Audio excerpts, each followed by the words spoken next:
What a piece of junk! This is the Shattered Order Podcast. Go switch off! If you're looking for Star Wars Galaxy of Heroes news, information, and theory crafting, you've found the podcast you're looking for.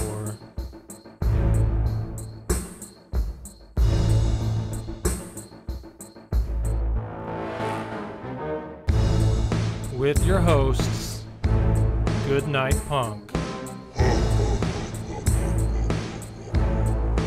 and Wind Killer Inc.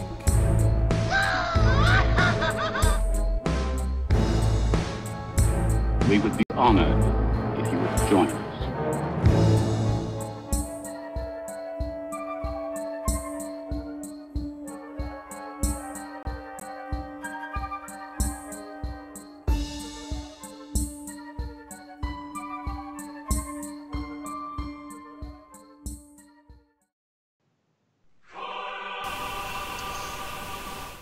Hello, everybody, and welcome to the 133rd episode of the Shattered Order Podcast. I'm your host, Goodnight Punk, and with me, as always, is my good friend Wink.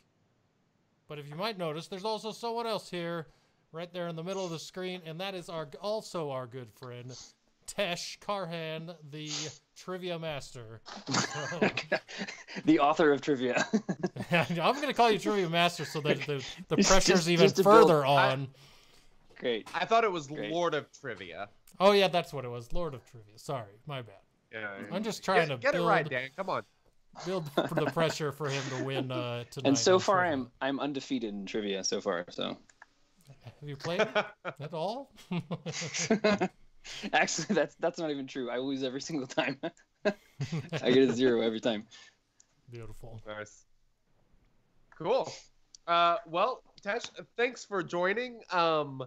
This is kind of a special week, isn't it? Yeah.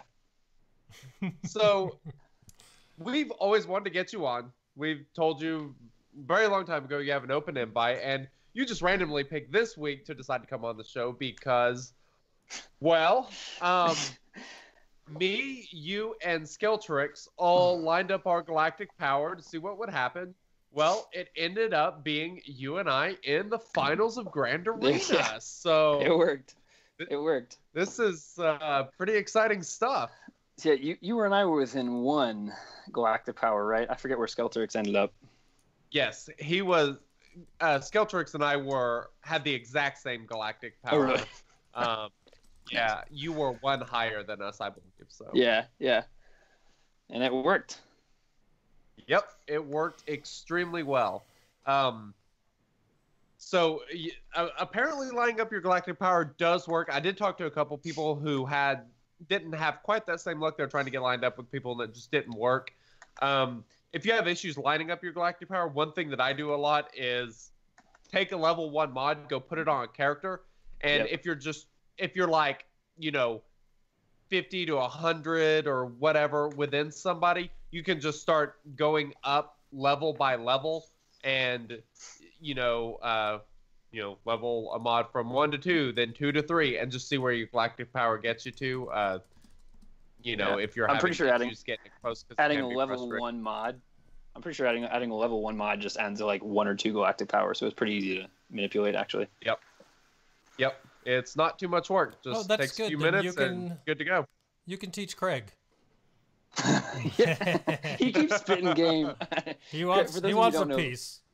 Yeah, Craig is a fellow guildie with me in the Frequent Fighters, and he keeps taunting Goodnight Punk, but I don't know if he's ever going to come through on it. So I'm gonna have to find him. I'm gonna have to move my galactic power. That's just watch out for his Gear 12 Zated farm boy. He's Doesn't he have a Gear 12? monster. Doesn't he have a Gear Oh, 12 man. Mob Enforcer too? I'm afraid. Yes, he does. That was actually there's actually a story behind that. There were a few of us, Booerns, Adam, Soul, Craig, and I, about a month ago, all decided to take a wager on who would beat that final mission in this final special mission in Dark Side territory battles.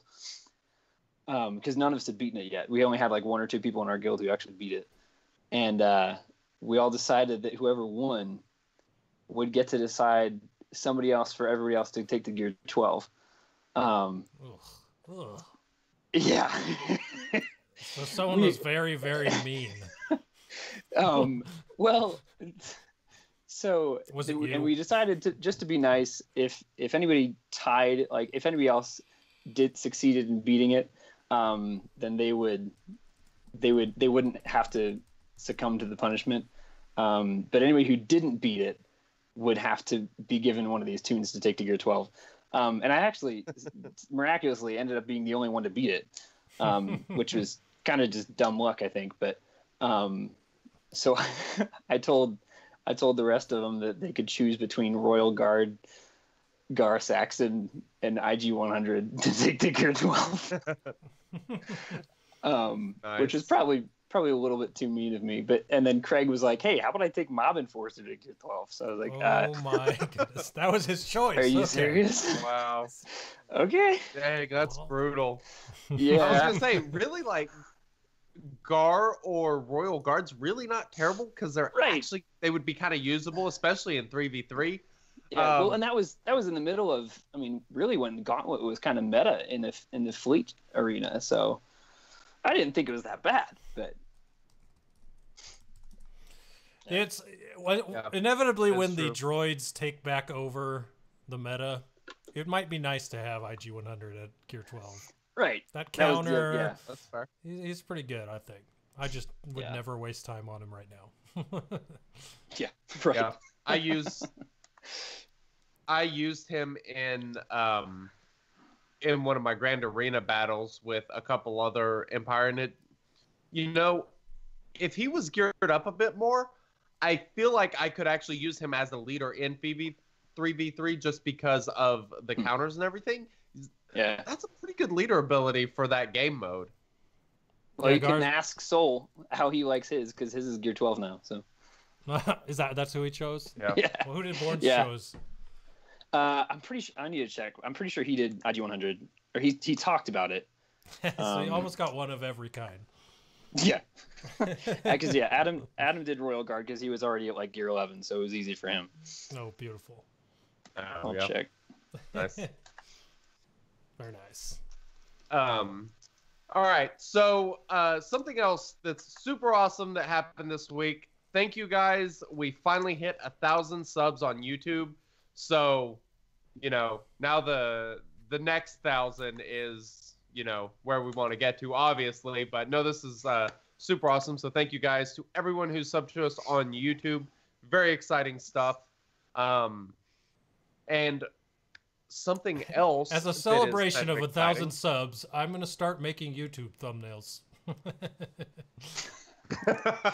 Let's make our YouTube pretty. I like it. Make YouTube great again. Yeah. Maybe when we get to Pretty 2,000, we can have tags. Yeah, there you go. We're working. Add something for every 1,000. All right, so something else we are doing is we are opening back up the Shattered Order T-shirts. If you want one of those, I believe, was it Spring Tea? Spring Tea. No, sorry, it's Teespring. No, it's on Teespring. Is it? I can't remember. Is it? We will put the link in the show notes because we can't remember what the link is. But we're gonna open that back up for T-shirts. We had somebody win a gift card in the UK, and apparently it's incredibly difficult to send a gift card from the US over to the UK, and so that person's going to get a shirt instead. So I think if like our $30 gift card people, if you guys want a shirt, I think we can start making that happen. I think that would be super cool if you want that instead of a gift card. Yeah, so that'll be in the show notes. If you want a Shattered Order t-shirt, they are unbelievably comfortable. Their shirts are really amazing. I'm probably going to order another one because the sultry female currently has mine. She won't give it back. She loves the damn thing. She has her own. She has 2 of them, and I have none, so I'm going to get myself another one, but because they are super comfy. Yeah, so all Are you guys ready for this first thing? Always ready. Yep. Hey guys, what did you do in Swoga this week? All right. Probably So should have this- tested the soundboard because holy smokes. Really was important loud. what we're doing this week. Really important. Had to crank it up Yeah. to 11 just so you knew. It'll sound fine in the podcast, but live streamers, sorry guys. Yeah, sorry, live stream. Yeah, so, all right. This week in Swugga, very exciting stuff. I did a live stream with D Popeye from, God, I can't remember the entire guild, Yavin 4. I can't believe I forgot the guild. It's a guild I've heard of. I don't remember. I'm saw it, spreading I my don't remember. goldfish memory Anyway. to you. So, You're big welcome. shout out to Popeye for joining me on the stream. That was a lot of fun. We met up in round 2 of the Grand Arena, and we live streamed it, went back and forth. It was a lot of fun. I had some issues with the audio. I'm not the guy who uses OBS every week. That's Dan's job. So I don't know how to level the audio and stuff. So that's my fault. I apologize for the awful audio on that. I will be sure to get that fixed next time I do one of those. I will actually monitor myself so I can balance that sort of stuff, and that won't happen again. But nonetheless, the gameplay I thought was really good. You got to see both battles. It's really cool watching a Grand Arena like that, getting to see them go back and forth. It's kind of exciting, you know. You're rooting against somebody, you're cheering for your own team. I highly recommend that everybody do this at least once. Find somebody, whether it's a guild, whether it's somebody in the Shattered Order Discord. Find someone that you're close in Galactic Power with, that you can have a little bit of rivalry with. And even if you're just doing a screen share on Discord, that's another way you can do it. And, you know, pick a time and just go back and forth in the battles. It really does make it so much more fun. It is awesome. You know, I Can't didn't wait. even think about this, but you literally just gave me game tapes that I can watch for Grand Arena. So thank you for that. Yeah, I perfect. appreciate that. Which yes. He's so I'm flustered going to have now. to change my defense up. He's so flustered I'll be honest. now. I'm going to have to change my defense a bit because there are now 2 videos out there of what I use on defense. It's not like it's that difficult to figure out what I'm going to do. Yeah. I don't change my defense up that much from round to round. I do a little bit. I always do reset it, and, you know, but you can get a pretty good idea, but I am going to have to change a few things. I think there was only one thing I changed between the last 2 rounds. I don't know. I liked your advice last time that, like, on defense, you want things that are at least going to do some damage, and maybe don't necessarily end up with full protection or whatever, full health, but they're at least going to, like, hit for something. So I like that strategy. I've seen a lot of that, a lot of those questions this week too. Like, all right, well, if I put this guy on defense, is that going to be a good one? And one that I've heard a lot of talk about was Jawa Engineer with his thermals on defense, just because the thermals are going to blow up anyway. Yeah. So that's one that I've seen a lot Do of you mean people put on Scavenger? defense. Engineer, Okay. the guy Okay. that throws out But- thermals on his basic. Scavenger, Right. Scavenger does a lot of them too. Pairing those 2 together wouldn't be bad. I know I Yeah. love using HK88 and Jawa Engineer together on the same team because you're guaranteed Hold on. AoE damage Let me write this and down. thermals. Well, Thanks. that would make a good team is if you threw well, I don't know how good it is, maybe for your back line, but Nebbit, Engineer, and Scavenger on a team, that could get pretty nasty. Yes, you should definitely At do least that for one. damage. Take some Yeah. points away. Well, so now that we've got a little bit more 3v3 under our belt, this is going to be a segment later in the show, what we've learned about 3v3, and I'm sure we're all going to have a few things, like the thermals with Jawas. It's always surprising. There's always something. Yep. But back to my Swugga week. I finished the Falcon, got it 7-star because my Han and Chewie are maxed. It is 188 speeds. It's as fast as it could possibly be. It's the fastest ship in the galaxy. It is great. I do love the ship. It's amazing.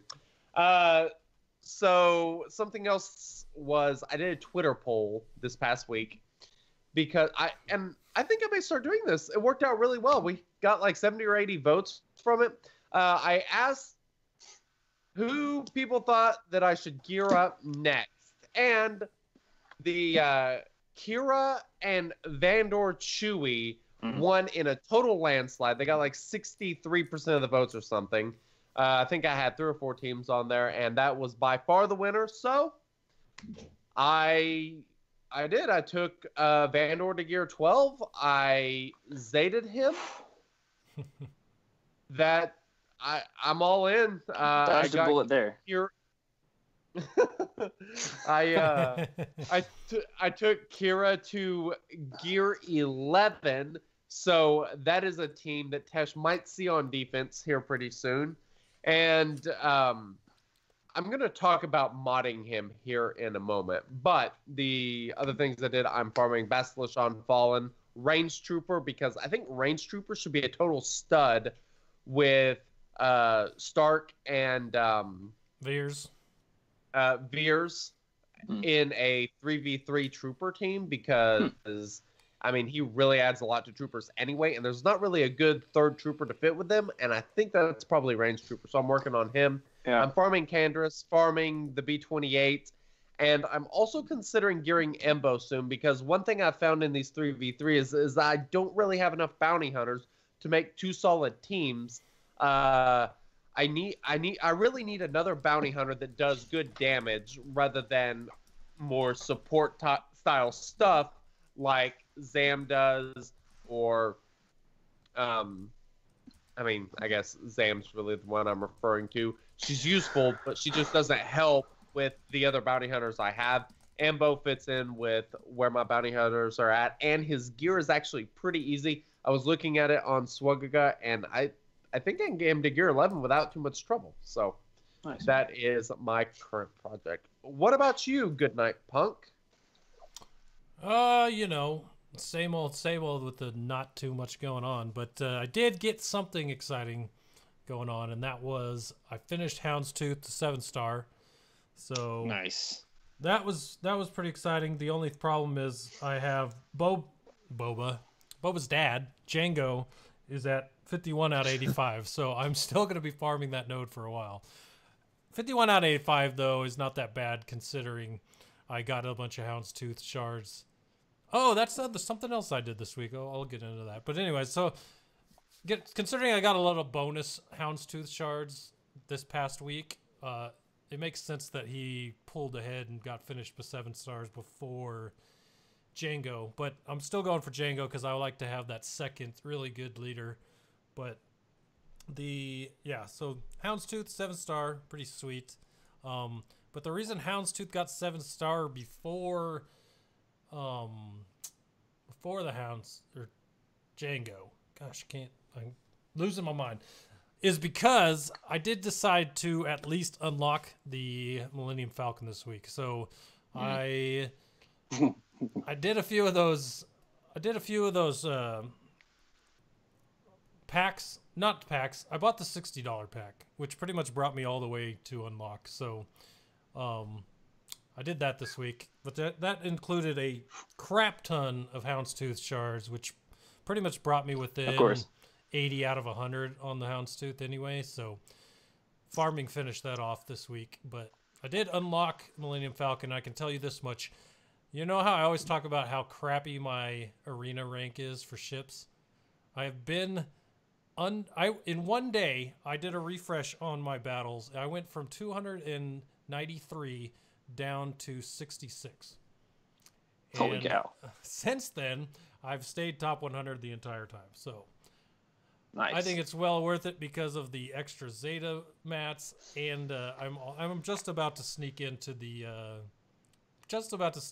top 50 and start getting crystals. And then the other part to what I did this week is I finished off Home 1 with all the prestige and all the stuff to get it maxed out, and then I took Akbar from Gear 8. Yes, I had Akbar at only Gear 8, all the way up to Gear 12 now. So, and throw all the Gear 12 pieces on him. So my home one is pretty much. I need some Gear 12 plus pieces on him, and then it'll be completely maxed. So, pretty stoked about that. So it's working out pretty good. So now I have 2 max capital ships, and I think what's his face, Executor's guy, Tarkin. Tarkin's next, I think. But I'm up to 1,300 prestige, and I really don't want to use it on a capital ship right now because I feel like in the next 2 or 3 months there's probably going to be one, and then I'll be down at 0, wondering why I spin it all when you need 1,900 to max it out. So, yeah. So I think I'm going to keep that and just keep my 2 max capital ships for now. But I was pretty stoked to get another one. And then the last thing, you guys have already talked about how you're meeting up in the championship round. I am in the championship round of my Grand Arena. Nice. So that means I can't claim to be undefeated because I fell asleep and didn't battle in the first one and lost in the championship round. But I can say I have been in the championship round of every Grand Arena, so I'm pretty stoked. I love this mode so much. Yeah, me too. So, how about you, Tesh? What have you been up to this week? Well, what do you got, Wink? What you got? Okay, go ahead. Is it the best game mode in SWGOH, or is it the best game mode in any mobile game that you've played? To be honest, this is the only mobile game I've ever played. So this is the only one I've played longer. I'm than, in the same boat. 3 weeks. So yeah, that's fair. Nice. There it is. I'm gonna need to get a charger here. I'm a noob and forgot that. But please don't die on us. I'm surprised that I've been really surprised at how important it is to get Akbar's speed up, because I thought that like getting Millennium Falcon speed or Biston speed or whoever your fastest ship is would be important. But I feel like I found that if the opponent's Akbar goes before you, it's kind of a death knell. Not completely, but it definitely puts you in the hole a lot more than I expected it to. So I'm doing the same thing. I just got my Akbar to Gear 12 and 2 pieces, which still is, I think it's like 173 or 174 speed. So it's still behind a lot of people on my shard. I usually am in the top 5 of each payout each day. So it's pretty competitive up there. Here's a question for you about your Akbar, because this is one that I got to do this week. But do you have six E mods on him yet? No. Neither do I. How many 6-dot mods do I have? How many do I have total? No. How many do I have? Do you remember from all the comparisons? I have like 13. It's so Akbar's not just screenshot it not too long ago. Let's see what. I did it pretty early on whenever I found out that we both got in, so I am looking for it. Crap, where is it? Hey, there it is. All right. So this is the comparison breakdown between you and I. Here we go. All right. Measuring our EPs. Zetas. I'm going to get my say charger. mine first. Then... All right. I'll say mine first, and then I'll say Tesh's. Zetas, 51 to 45. Gear 11, 27 to 24. Gear 12, 52 to 48. 6-dot mods, 73 to 17. Small discrepancy there. Almost an anagram. Plus 10 speed mods, I'm at 241. He's at 124. Plus 15 speed mods, I'm at 75. He's at 29. And plus 20 speed mods, I'm at 20, and he is at 3. So the reason I asked, it's close. 60 mods add how many speed? 2 of them adds 1 speed. So if you have so if all I put 60 3 mods on on a them, character, 3 more. you get 3 speed. Because a lot of the Akbars I've seen on my shard are one speed higher than mine right now. So if I get all those 60s on there, I'll be 2 ahead of them. So that'll be really good. So something else to mention about those 60 mods on, like Biston, for example, you have to put, I believe you have to put 4 on to gain 1 speed. It works a little bit different because of the pilots. Having the additional pilots, it changes up the number that you need to actually gain speed. Like, I'm actually missing a 60 mod on Han, but my Falcon is still max speed at 188, and I assume that is due to a rounding error. Huh. Must be just on the right around the 0.5 mark, just below it. Yep. What else you got, Tesh? What else you got going on this week? So I was able to use my recently 6-starred Canderous Ordo, or Duke Nukem, as people like to call him. Those of you who do not understand the nostalgia that is KOTOR. I have not made that connection yet, but yes, that it is looks exactly just like what him, it man. looks like. Yeah, It's awesome. yeah. Or Cable from Marvel. Yeah, sure. Yeah, so I actually got him to 6. I'm kidding. We now know what you look like. Yes, so I've been pushing pretty hard on him. I've actually only been doing the 3 100 crystal refreshes every day. Oh, you know what? I just realized I'm not next to my mic for my recording. So I've been doing the 3 100 crystal refreshes on him, which doesn't seem too burdensome.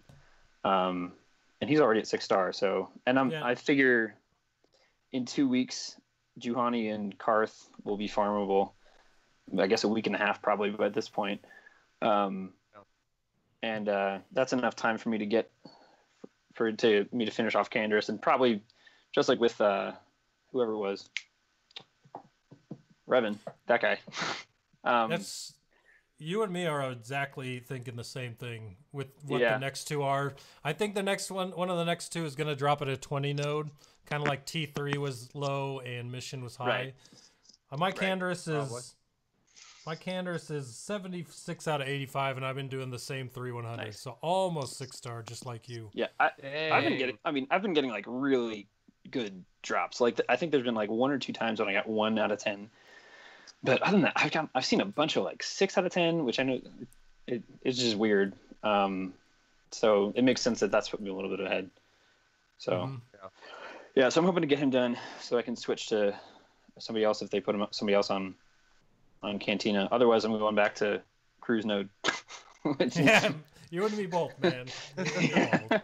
Yeah. I'm jealous, guys. Was Kit Fisto your last one, Dan? Kit Fisto was the last one. Yeah, that's right. Yeah. Yeah, I don't know how, but I've managed to get all them done somehow. I also got my Falcon to 7-star. I had to buy the last 25 shards for IG 2000. But that was it. So I managed to get pretty lucky on that. Yeah, besides that, I'm just doing a whole bunch of nodes on Bastila Fallen, and oh my gosh, my favorite screen is like so depressing right now, because I mean, just like everybody else, it's like full of rebels and all these Phoenix that we stopped at gear 9 to get thrown and have to come back to now. So I think I put on like 1 gear piece every 2 days. So here's the question. Mm-hmm. So you're obviously farming Bastila. Are you farming Bastila, Wink?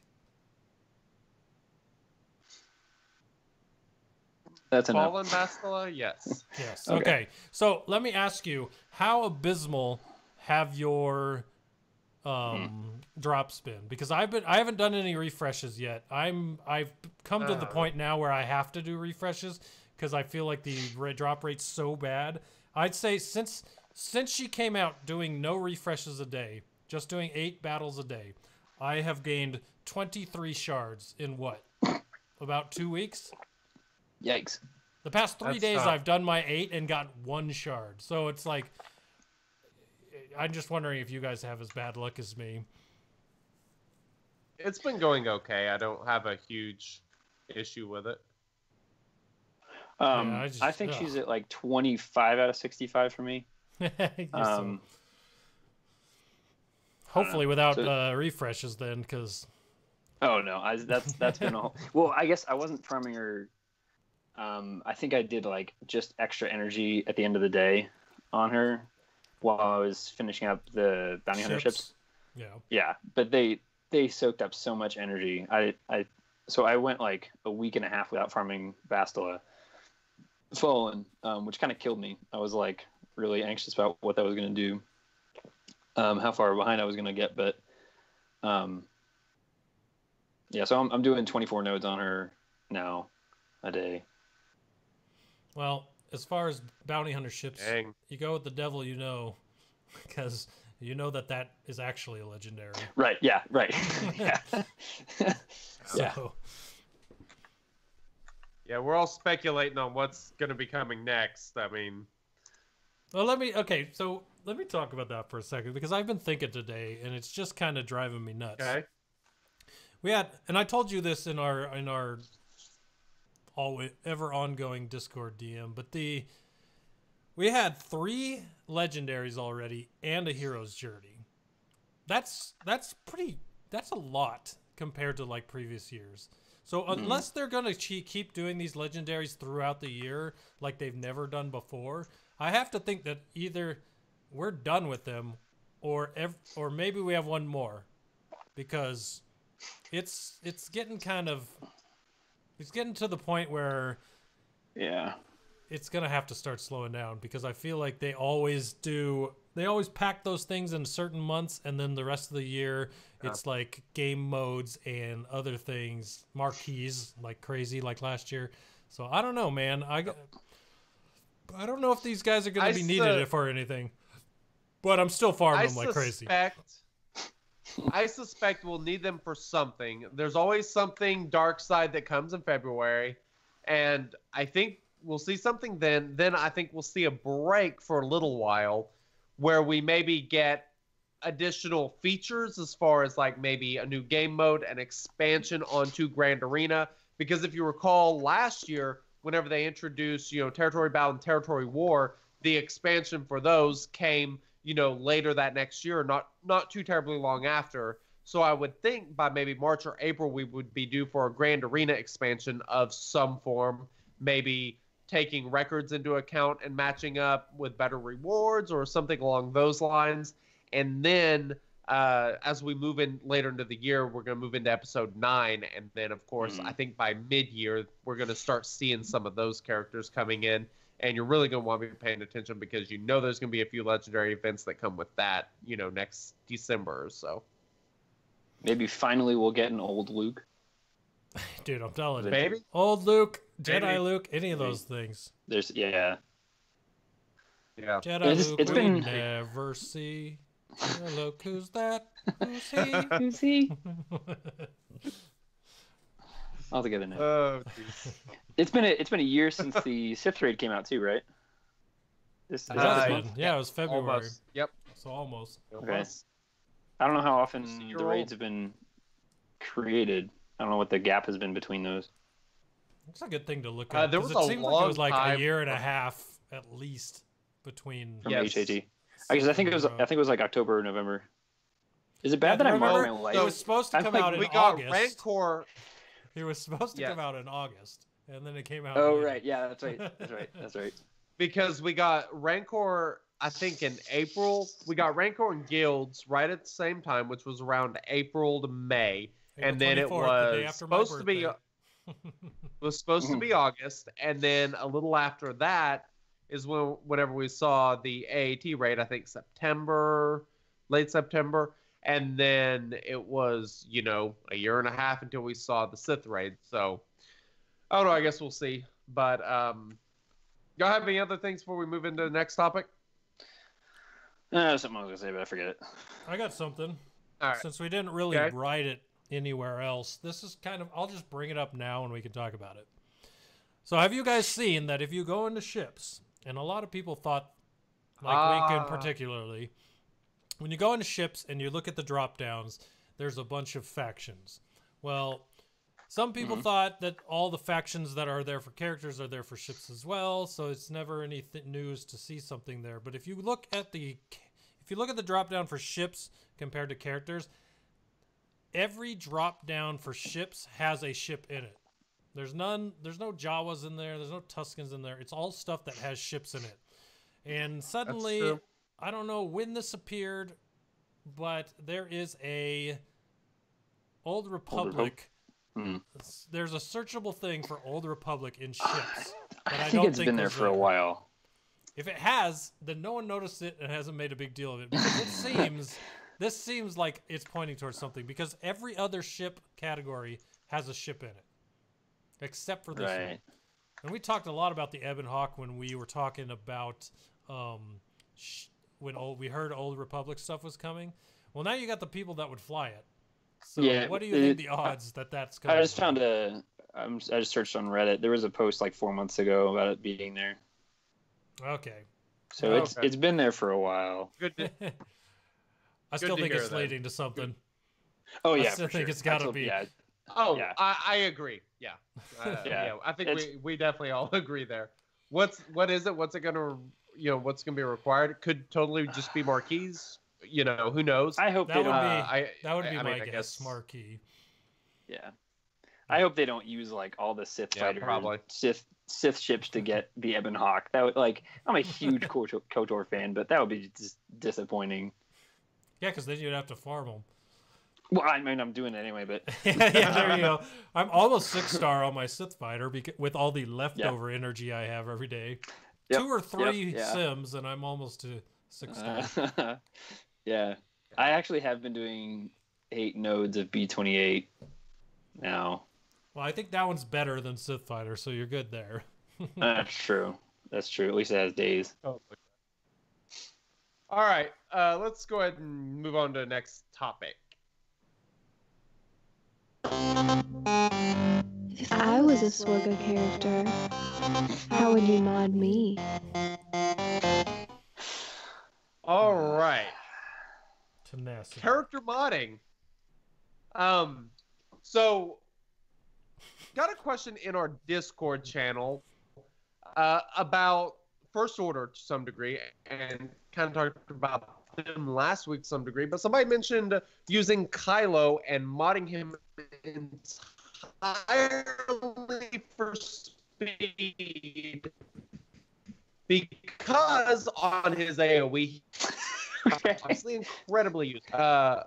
What did I miss? Oh man, you were just like, you turned robotic and slow there. It was weird, but you could understand it. It was just weird.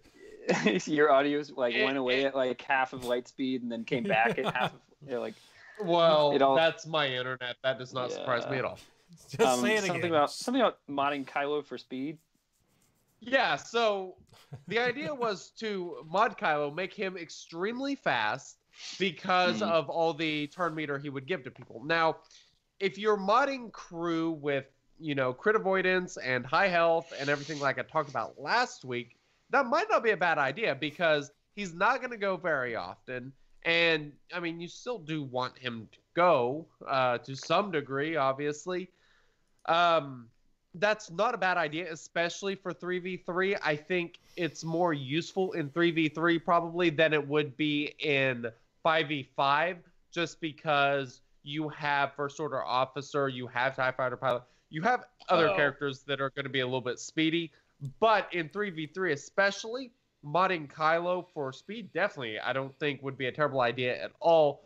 But if I were going to do that, and because it obviously helps the entire team, if I were going to do that, I would still focus on protection primaries on him, especially if you have him Zated, because only if you have him Zated. Yeah, that's probably fair. Yeah. I guess you still get the benefit from Zeta crew leadership, but yes, keep going. Just might have a few more options. If he's not Zeta, you may want to go health. But I think if you have him Zeta, you definitely want to go protection. So yeah, I think that's an option. Totally viable. Not a terrible idea at all. The other character that I really wanted to talk about modding, because I found this incredibly interesting, was Vandor Chewbacca. I have had no use with him whatsoever until this week. Are you guys very familiar with this kid at all? Yeah, I just Zetaed him. Nope. Sol and I just gave him a Zeta.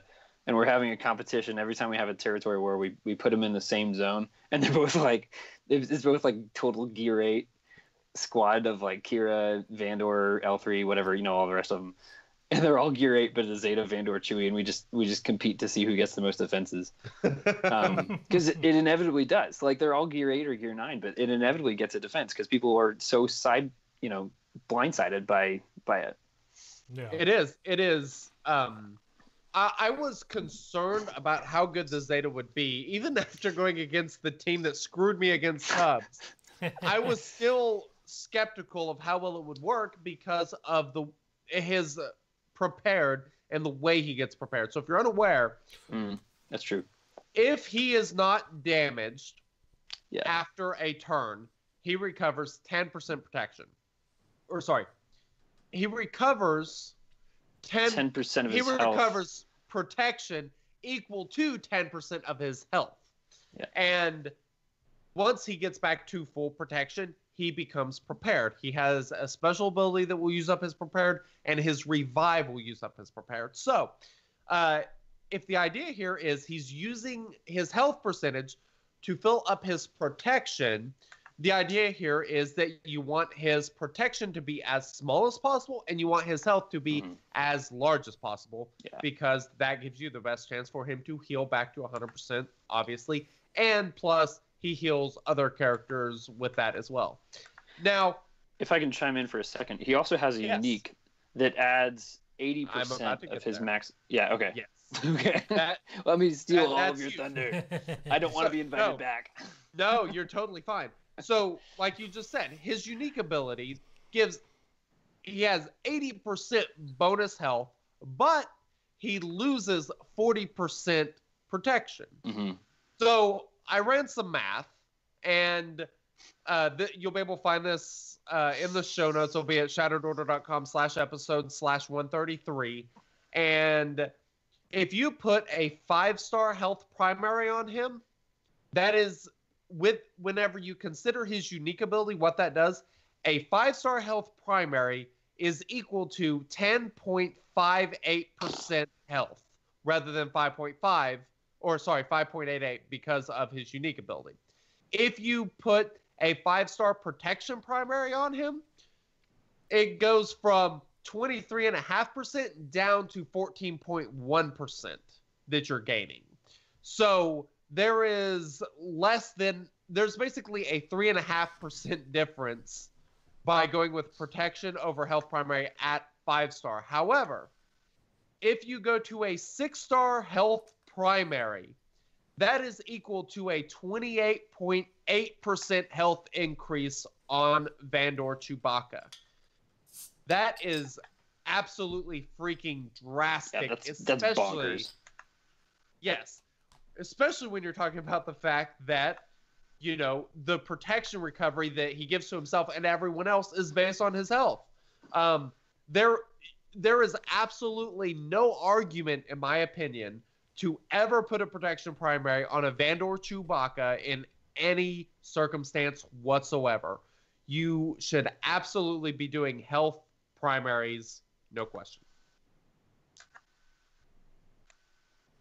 Agreed. What do y'all think? I'm trying to do a little bit of math myself here for a second. I forgot what we were talking about after you said, do you know Vandor Chewbacca's kit? And I said no. So I'm like, I'll come back to this episode when I level it. So one other thing about a health set on him. So a health set is typically 10% bonus health. However, on Vandor Chewbacca, a health He's flying away again. bonus goes. You're back. You're good. All right. It was because I grabbed my phone. I'm using my phone as a hotspot. Sorry. Okay. So, yeah, health set bonuses, health primaries on the Vandor Chewbacca. There are arguments for other things. I mean, tenacity can be important because you don't want him to get heal immunity, obviously. But it's not like there's a lot of health immunity out there, so I don't know how big of an issue that's going to be. Well, and if you have L3, it doesn't even stick. She dispels so often. L3 dispels Interesting. every time she gets hit. So heal immunity doesn't That even is a stick. good point. If Wow. there's it's so frustrating. In my last Grand Arena battle, the last team that I had to face was a Kira, a like Gear 10 Kira, a Gear 12 L3, and a Gear 11 Nest, I think. And I tried to go in there with, I think, a Sidious team, Sidious and Maul or something. I forget what. I was kind of down to the dregs. But if you get AoE debuffs on the whole team, then if you hit L3, she'll dispel one of them at random. But you're hitting her so often that, you hit her 3 times and all of those AoE debuffs are gone. And then every time you hit her, even if you hit her with Sidious's basic that gives healing immunity, she dispels it immediately because she's the only one debuffed. And you hit her, so she dispels. Like, it's you can't debuff that team. That is a good point. That's awesome. Yeah, it's nasty. Huh. I like it. One question I was curious, and you probably don't. I don't know. I wouldn't know the answer to this either. I don't know how we would figure it out. But so the mods on Vandor Chewy, if you that 28% health primary, does that apply before the 80% increase? Do you think? That is, well, the 28.8% is factoring in that unique ability. So that is why it basically that's goes. True. That's true. Yeah, that is why it goes from the 16% up. I wonder if the mechanics of it work that way, because you know how, like, if at the beginning of a battle you like see, it's like with that Boba potency team, you'll see their health and then like instantly it like triples, the amount of bars like triples. Oh yeah. Right when the battle starts. I wonder if the mods are applied first and then that 80% increase, or if, I don't know. Well, it's a unique ability. I don't know. It doesn't really change much, sure no matter what. The health primaries are still. Yeah, I don't think so either. Yeah. So, that is that would be my suggestion on modding Vandor Chewbacca. And like you said, with L3, you might as well just go all health. And people do 25% less damage against him. Probably, because the most important ability that he does is the revive, and the fact that one of his specials actually uses up his prepared, it's not a bad idea to maybe put 3 health primaries on him and then maybe a crit avoidance arrow or another health primary arrow. I don't think you probably don't necessarily want a speed arrow on him, because you don't want him to be resetting his cooldowns and using that special ability and getting rid of prepared, because you want him to stay prepared. So, that's kind of, you could argue either way on that probably, but, that just increases his survivability even more, making him more difficult to kill. So that's kind of what I did with my Vandor Chewbacca. I think he has a crit avoidance arrow, 3, or I think he has 2 health primaries, 1 tenacity primary. I think Tess just talked me into going with a health primary instead of the tenacity, especially if I'm using him with L3. So yeah. So how do you guys take that team down? Honestly, I've never fought it. Really? And it is not something I look forward to. No, you shouldn't. It sucks. So the important thing is you got to find a way to take out Vandor Chewy. The problem is L3 and Zalbar are 2 characters that often get paired with him, and you have to get through the taunt. So characters that can ignore taunt, I think Boba Fett would be a fantastic option. Let Vandor get some buffs, put some debuffs on him, and then just try to execute him and be done with the whole situation. Not a terrible idea. Revan, of course, can ignore, but that's probably way overkill. RJT... What's his health usually like? because in chat they mentioned Probe Droid, but if he is over 99,000 health and protection, it's not At gonna Gear do much. 12, Yeah, at he Gear probably 12 without would any be. mods, he's at 54,000 health with no mods at Gear 12. Yeah, so that's So, gonna be Are you a sure? little hard. I If think you give him, mine's at like 34,000, but he only has one this is piece this in this Gear is 12. after the 80% increase. Oh, God. Okay. Yeah, that Yeah. makes sense. So, yeah. Okay. So Probe Yeah, Droid's that's probably not closer, going to be and your then best whatever. option. Well, and I don't Well, even know if you could get to him because L3 taunts at the beginning of the battle. That and would then, be the problem. geez. And she gains like 10% max health every time she does a basic. So by the time IPD gets his protection gone, and can do the special ability, L3's probably stacked 150% of her health. Like, So my question with that Yeah. is, Zalbar is a tank who taunts, isn't he? yeah, So Yes. does he not taunt that often in this team? Because if he's taunting at the same time as L3, you can He still target taunts him. all the effing time. Right, so you don't have If to you worry. watch my You don't live have to stream worry with about L3. Popeye, oh, You don't have to worry about Ugh. L3 if you're targeting with Probe Droid then, because if he's Yeah, it's taunting, true. you don't have to worry about L3. So well, no, you said Zalbar, right? Not Vandor Chewie. Zalbar. Vandor Chewie don't taunt. Okay. Zalbar taunts all the freaking time. Right. I forget. I got the two Wookiees mixed up, thinking because they both usually end up in that I've done team. that many times. So, yeah. all right, yeah, he's not Yeah, the taunting one. if you're just talking about 3v3, obviously it wouldn't probably, but unless you just didn't have Kira on the team, which would be kind of silly. Yeah. A way that I did it, and I still don't know how it happened. I'm like, my mind is still blown. That one team that I had in Grand Arena, there was Kira, L3, and Nest. I think it was the last round, so I had pretty much won by that point in time anyway. But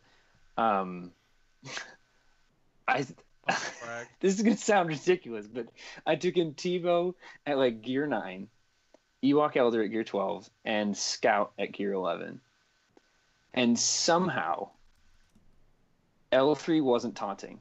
Once I dispelled the taunt, somehow she didn't taunt again. And I think it might have just been that I was constantly removing turn meter with Tebow. But I was able to kill Kira because L3 wasn't taunting at all. So my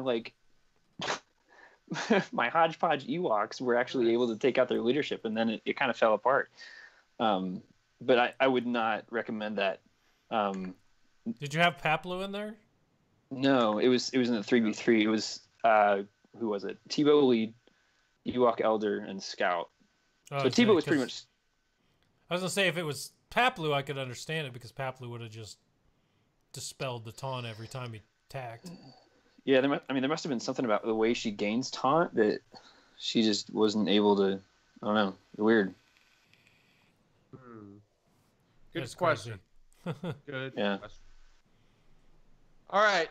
Y'all have any other comments about modding of Kylo or Vandor Chewbacca? Think I'm good. Good? Yeah. Nope. All right. Next. Always in motion, the future is. To the calendar we must look.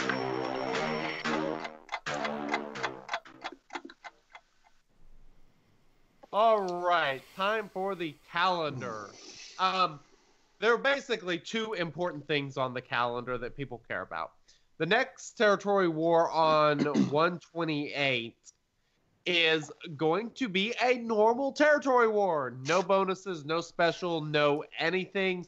It is just going to be as vanilla as it can be, 5v5, regular old stuff. You know what to do. I think we should talk about that for However- a second before you move on. Okay? All right, right. I think you might have been going into it. Our biggest thing with this new fun and playful territory war thing is that people liked the way it was. And so here we are. The next territory war is just a straight up territory war as we knew it before the new year, which is what people were missing. Now, I want to implore everyone who may not have seen the post on the forums to go to the forums and check the forum post in dev announcements, because they are asking, they want to know the community's opinion on how often they would like vanilla territory wars. That's what they're calling it, vanilla territory wars. So original territory wars mixed in with all the bonuses and weird stuff that they're doing. So if you are a territory war purist and that is what you want, and you don't want this other stuff as often as the normal, or you want the normal mixed half and half with the other stuff, or you want the new stuff 75% of the time, there's a post on the forums asking for feedback. Go put your feedback so that everyone is heard, and then once they look at that and decide what they're going to do, no one can complain that they did not put their feedback in, if that makes sense. It's kind of like complaining about who gets voted into an office. If you don't vote, it's hard to complain, right? So go put your feedback about territory wars on the forums. Now, I was going to say this. I think it's awesome that they did. I don't know if I was going to say that they listened, but I don't want to say they listened to us. But this is something that we have talked about often, and that is just mix some regular territory wars in with the new stuff, and I think that would make people a little happier. I like the new stuff, not so much the band character one, but I like the new stuff. I didn't like the old stuff, so I like the new stuff more than that. But I know people like the old stuff more than the new. So I think it's good that they're mixing them together again. I don't know. What do you guys think? I agree. Yeah, I think a lot of people really wanted this basic stuff. Again, so I'm glad they're bringing it back. But I'm with you. If people don't speak up, then they're not gonna. If it's just the people who have strong opinions about it that speak up, then they're gonna get a biased sample. Yeah, exactly. You don't want the loudest minority, right, infiltrating your feedback. So so go in there and be like, meh. Okay. That is true. Yeah, exactly. Yeah. A MEH will certainly Definitely give them an opinion. So. All right, sorry. Didn't mean to hijack you there. As important as that is, there's something else last day of this month. Raven. I've heard of this character. Am I reading that correctly? Yes, Raven. Simone. Oh, Revan? It's a character. Revan, It's not a bird. Oh. Revan. It is a bird. Revan, that's it's what the it is. second I'm sorry, creature put into the game. Which means I'm going to love it. Nice. Wampa and Raven. Yeah, that's probably true. My two favorite characters. So if you are unaware, the return of Jedi Knight Revan is January 31st. His event will be returning, requiring the first 5 Old Republic characters that were introduced into the game. Get ready. Zalbar, T3, Jolie Bindo, and Bastila Shan. So if you have those 5 characters at 7-star, you will be able to finish this event. And I say that meaning if you have them all above Gear 8, you will be able to finish this event, because that is literally all you need. In the hardest tier, the last tier, even if T3, Mission, and Zalbar die, all you gotta do is keep using Jolie's heals with Bastila and the Revan it gives you to keep them all alive as they keep barreling down on that crazy beast, whatever it was. We had the name before. I forgot. Tarantatic. That's it. Tarantatic. So if you keep attacking him with those 3 characters, even at Gear 8, you will beat it. So they're good characters, so keep leveling them anyway. But getting into the 7-star is definitely... Well, we'll talk about this a little bit later. Anyways, Revan is coming back. Yep. And I'll say by this. the time you hear this, so, you'll have 7 days to get him farmed up.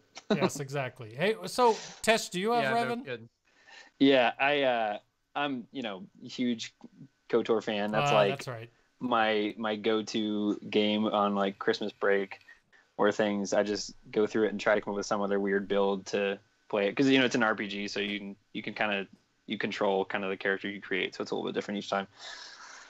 So very nice. So you're not worried. Yeah. So all 3 of us then do have him.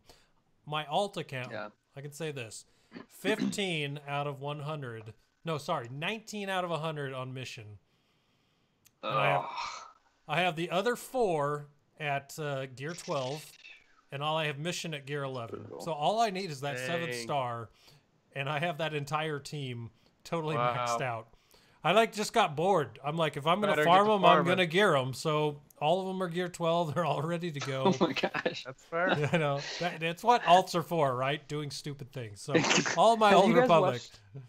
Have you guys been watching the Cubs fan Hans World Cup? I watched the first video with the group A and B, which was really surprising, actually. Yeah, I was surprised by that too. Well, the Group C and D videos came out, and the Team USA. Only try to see if I remember. The Team USA is an IG-88 lead, which first of all was like everyone thought that they were going to be done for because of that. That with Zalbar mission.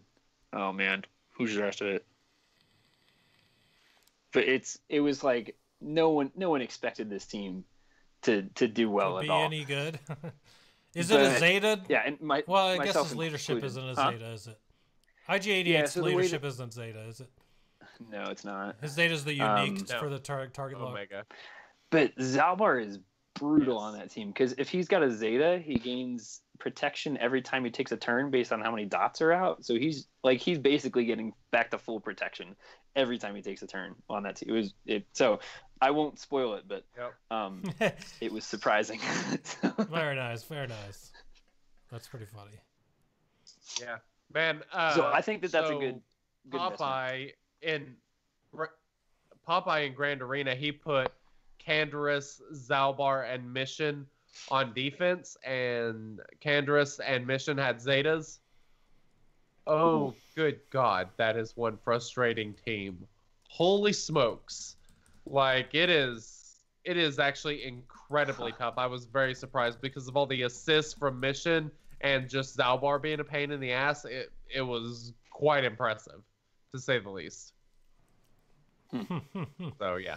Even with no leadership. Yeah, even with no leadership. Pause for Wink yawn. The legendary yawns of Wink. Dude. Experiencing them in person is so much more dramatic than on the podcast. Don't even get me started. It has been a long whatever. All right, so God, y'all are ridiculous. All right, ready for this next thing? Let's go on to this next thing. I got a poem to read. Since everyone loves a good poll, let's dance through the results and see what you thought this week. All right, everyone. I've got a poem to read to you that I wrote. All right. I guess it's not a poem. Maybe it's song lyrics. I don't know. Sing along in your head. Hard nodes on roses, carbontes on ventris. Raids which we meddle, some stuck at the entrance. Mod up your characters like it was bling. These are a few of my favorite things.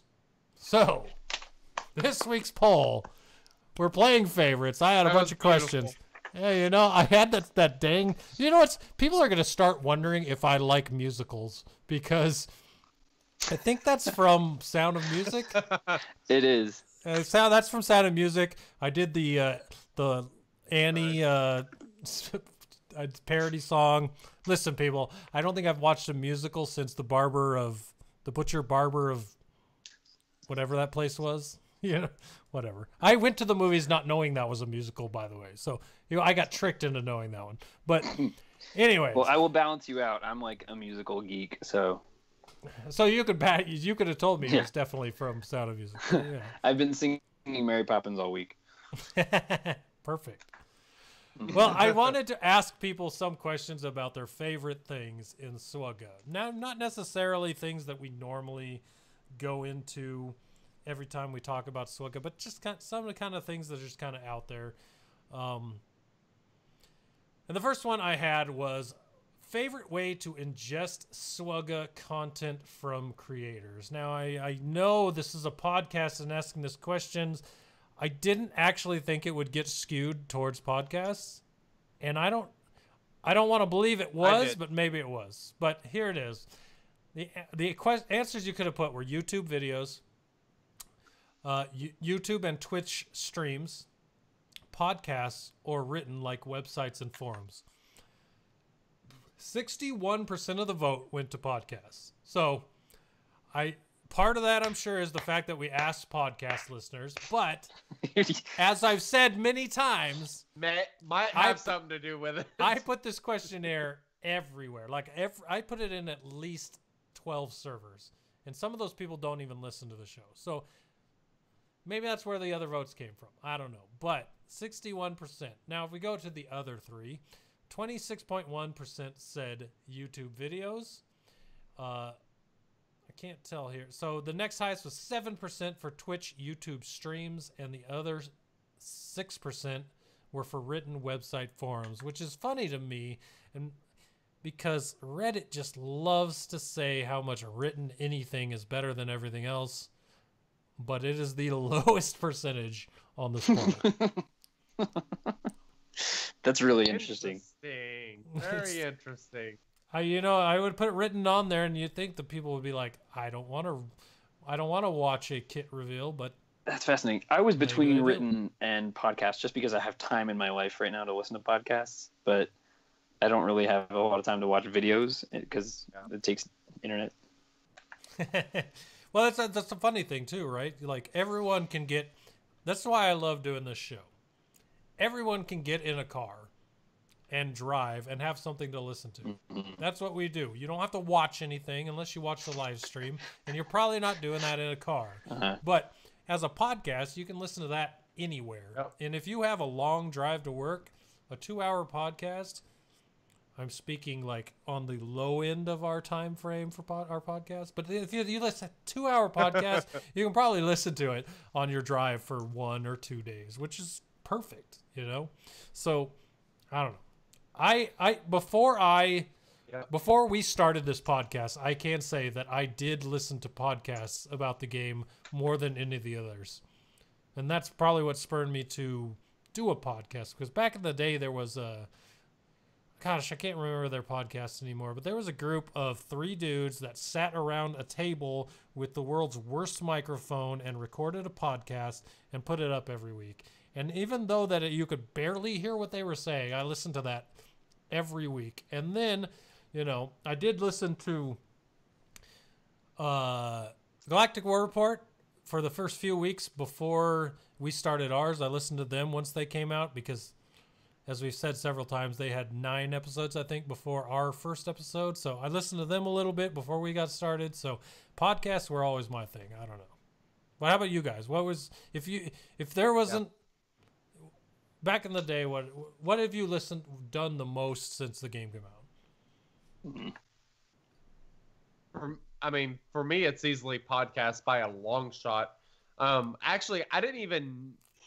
The only even sort of podcast thing that I knew about Swugga prior to us doing it was one of the old Lord Skunk streams on YouTube that I would play, and I would just let YouTube play. I'd put it in my pocket so that it wouldn't touch my leg and like get out of the video or whatever. But I would listen to that while I was at work. I've been listening to podcasts for a super long time. I work in construction. I generally work by myself. So sticking in some headphones and turning on a podcast or an audio book, audibletrial.com/shattered order if you want to go get a free one with 30-day trial.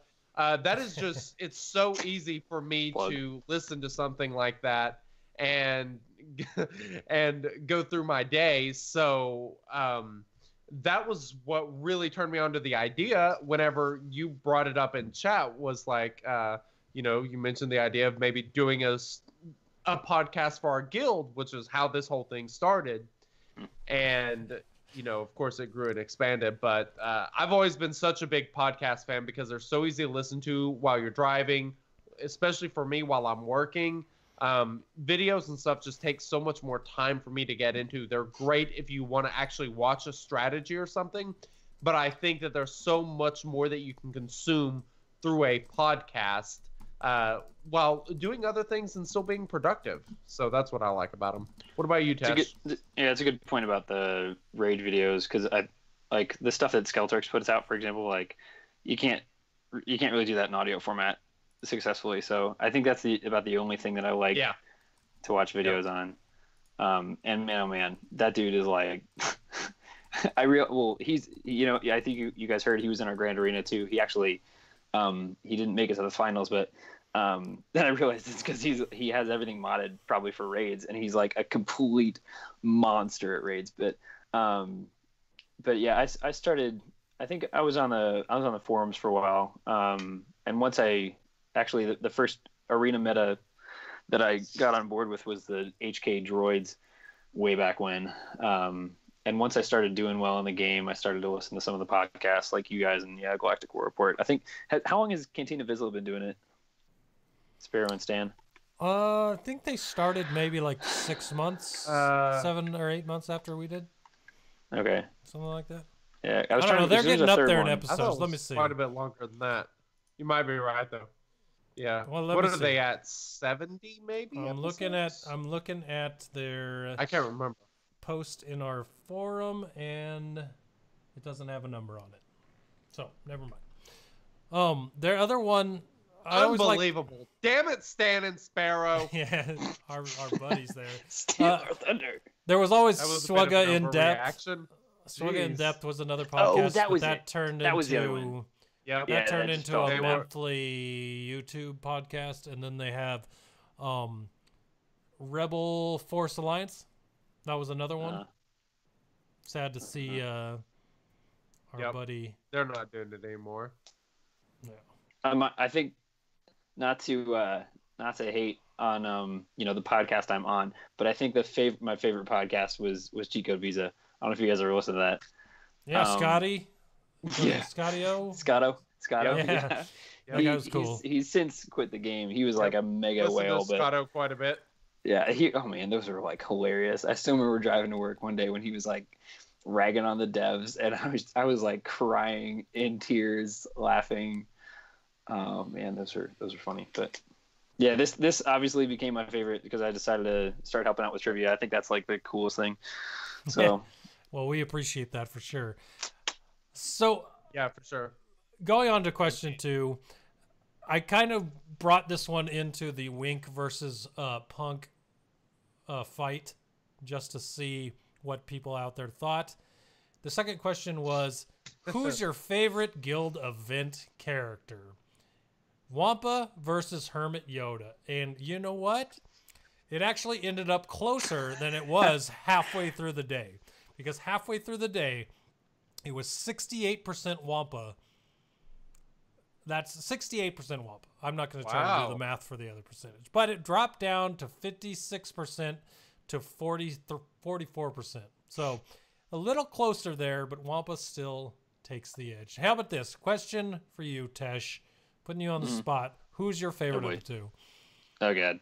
Well, I realized as I was thinking about this, I said Wampa. But if you look at my mods, it's totally Hermit Yoda. Because my Hermit Yoda has like plus 122 speed. I don't even use him in arena. And my Wampa is he used to have really good mods, or I don't know, but I mean they're both gear 12. I really like them both, but I think that if I had to pick one to keep, I think it would be Wampa. The AoE days is just so clutch. Well, Wampa has a really interesting kit, and for me, obviously my answer is going to be Hermit Yoda. That this is no surprise to anyone. I love Hermit Yoda. I do think he is a better character overall. He adds a lot more to way more teams. However, I'll be honest, man, even in the stream I did the other night, Wampa went freaking ham on this Kira, Nest, and L3 team.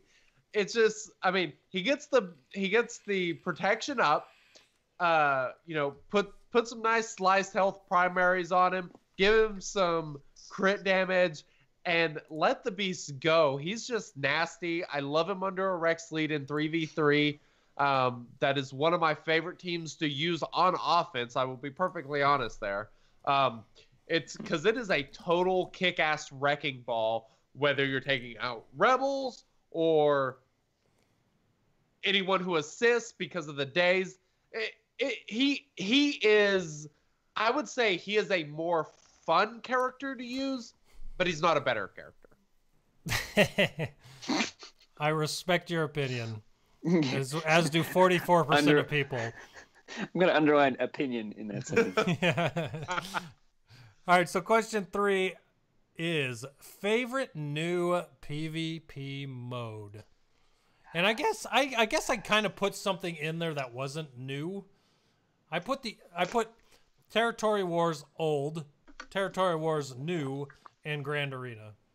So I don't know why I put old in there. I guess I forgot what the question was. But well, I think if you asked Territory Wars, some people would say like, "No, I hate my Jawas, so I'm not going to pick Territory Wars." So I think it was. My worry was that if I put just Grand Arena in there and then just Territory Wars in there, people would pick Grand Arena automatically just because they liked old Territory Wars better than new, but they don't like new Grand Arena more than old Territory Wars. So I gave both options along with Grand Arena, but. That's fair. Still a landslide. It didn't matter. Yeah. 80% of people chose Grand Arena as their new favorite PvP mode. And almost even with 12% was the old Territory Wars, or vanilla as they call it, and then 9% was the new Territory Wars. So it's funny that almost evenly matched were the old and the new Territory Wars there. Yeah, pretty close.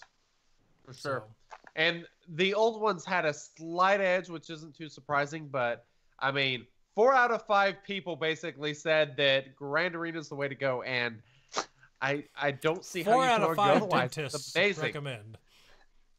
I'm going to point out Joker's comment in chat. You forgot the "I hate them all" option. It's funny I thought that was going to be me because I did not like Territory Wars, the old vanilla version, and I did not think I was going to like a Grand Arena.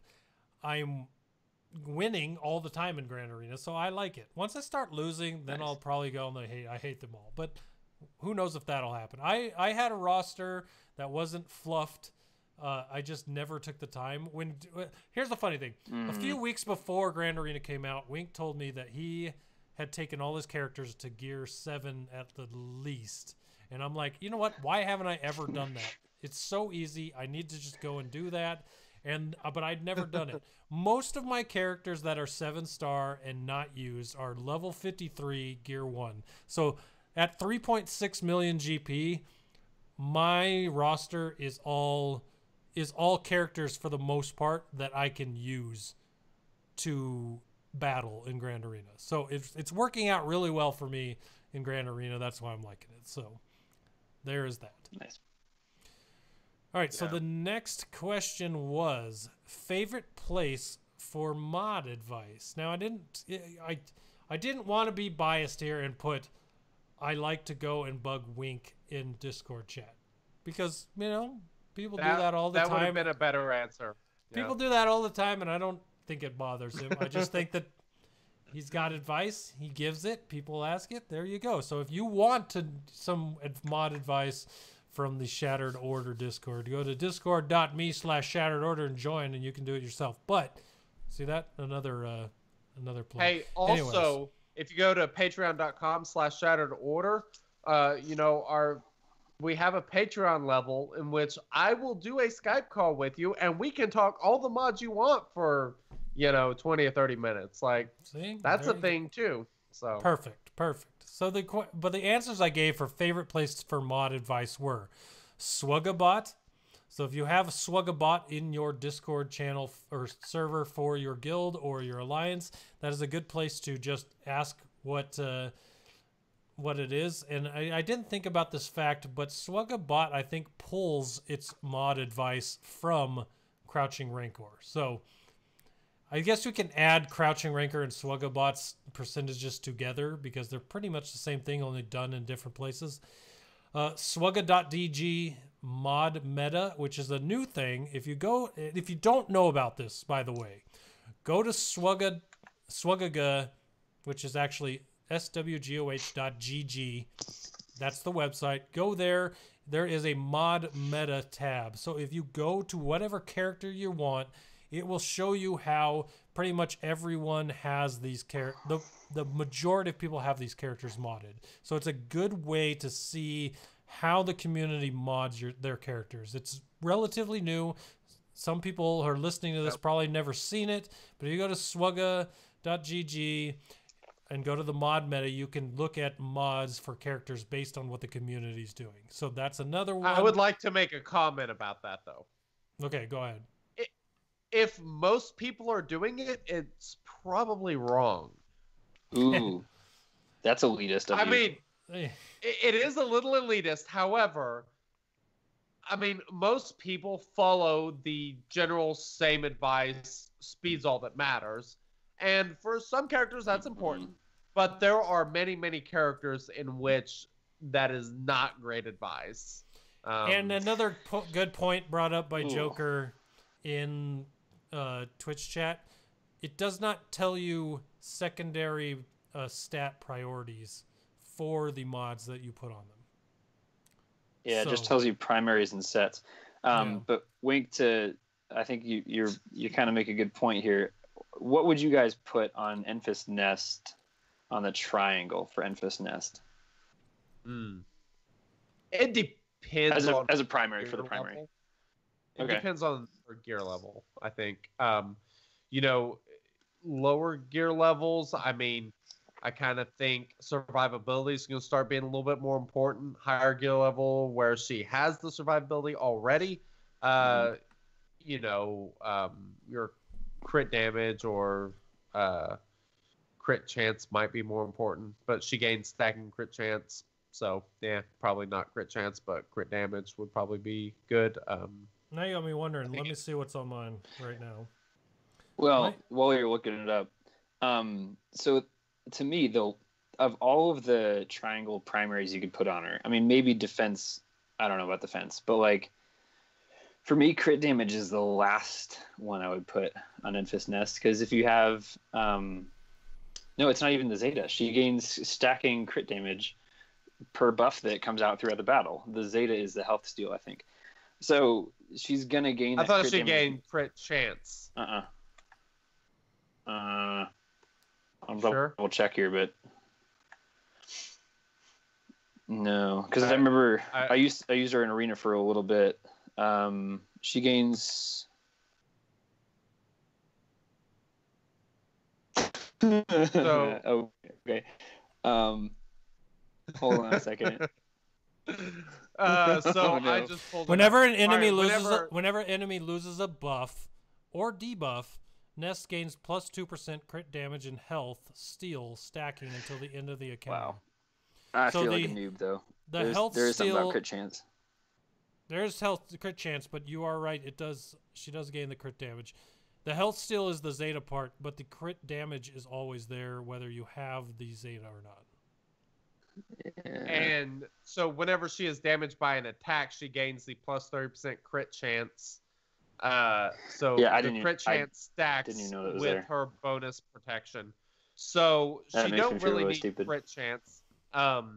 Going with crit damage is probably going to be a better bet because, more damage, obviously better, especially if you have that Zeta because of the extra health steal.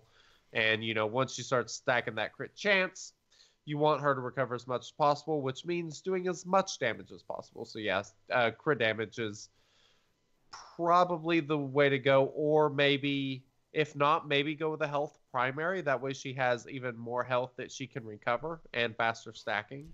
Mine is a health primary. Offense primary. Offense primary stat. And only because the secondary stat is 16 speed. So, as a secondary mod just put on someone, having that 16 speed on her is perfect. Because I think I got her up to like 250, 260 or something like that, speed-wise. So, I'll sacrifice that primary stat for her reducing turn meter on the first turn. That's fair. So anyways, let me keep going through these websites. So I talked about Swugga mod meta. There's also content creators, all your favorite content creators. This is what I lumped us into because we're content creators. Reddit and forums, and then also the last option was I do it my damn self. Which was most people. 36% of people, I do it my damn self. Yep. Do you do it your damn self looking at other places to get that information, or you just figure it out? I don't know. I'm just saying. That is a higher number than I thought it would be. And I thought it was a funny answer that people might pick anyway, so I don't know. I feel pretty confident that I can look at a kit and figure out the mods myself, but a lot of the time I'm too bored or too busy to even bother looking through the kit to figure it out, and I will just go look it up somewhere. You know what I mean? And I feel like a lot of people probably do that rather than study the kit, unless it's on a great character like Nest or those other ones. But that was the main one. I'm the same way. I mean, I can read over a kit and figure out what I want to do with that character, look at the other characters, figure it out. But I also listen to what other people say because other people have opinions that I think are really good. There are a lot of really good content creators. There are a lot of good people out there that are good with this stuff. They give me ideas that I can run with.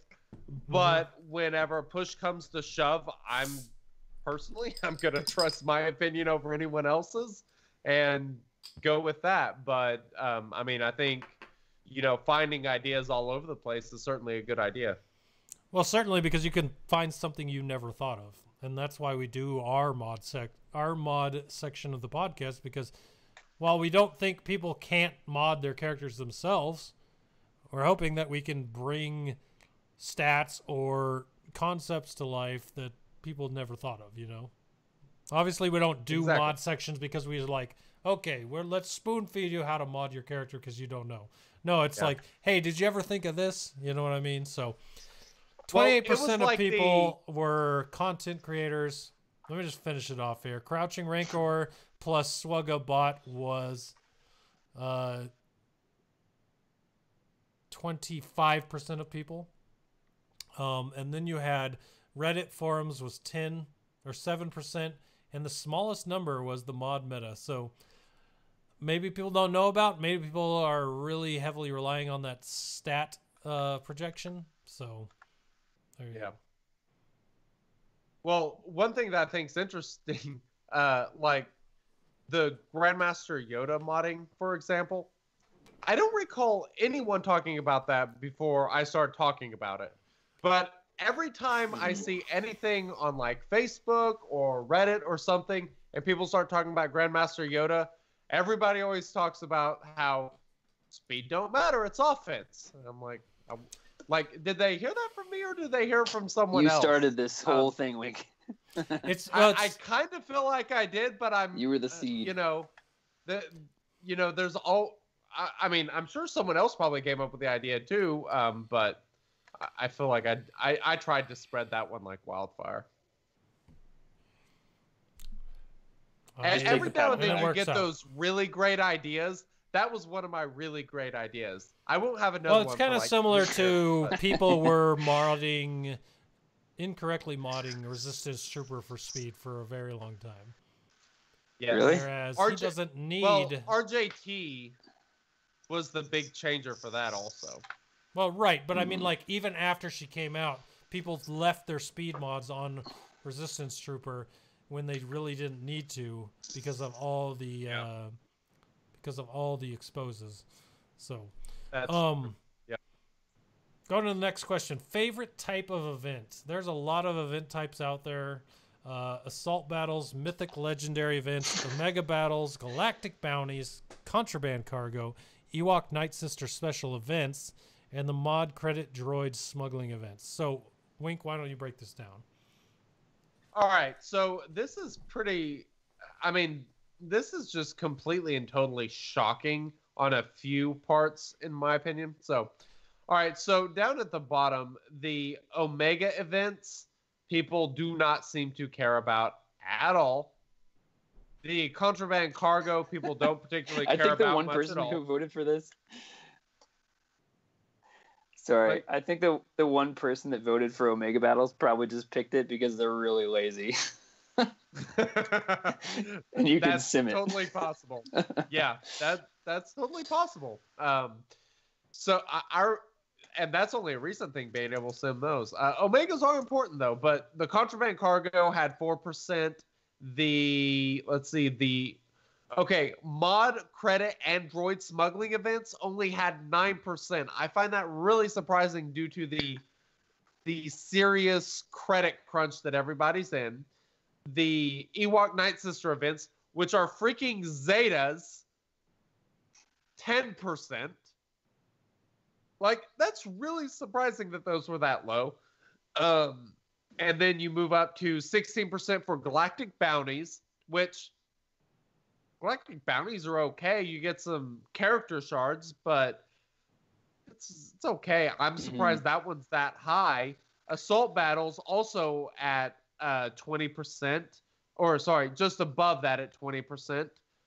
And those are pretty good. They're fun. You get some good rewards. I'm not too surprised about those being there, but I totally have to agree that the Mythic Legendary events are probably my favorite.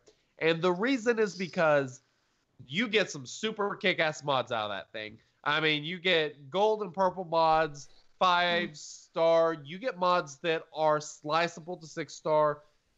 I get a lot of really, really amazing mods from those events. I absolutely love those events. And not to mention, they're actually, like, they're kind of challenging until you get... There becomes a point where they do start to get a little bit easier, but there's so few that I struggle on, even with characters that are damn near completely maxed. But it is always fun, and I totally agree with that. 40% on legendary event, mythic legendary events, totally agree.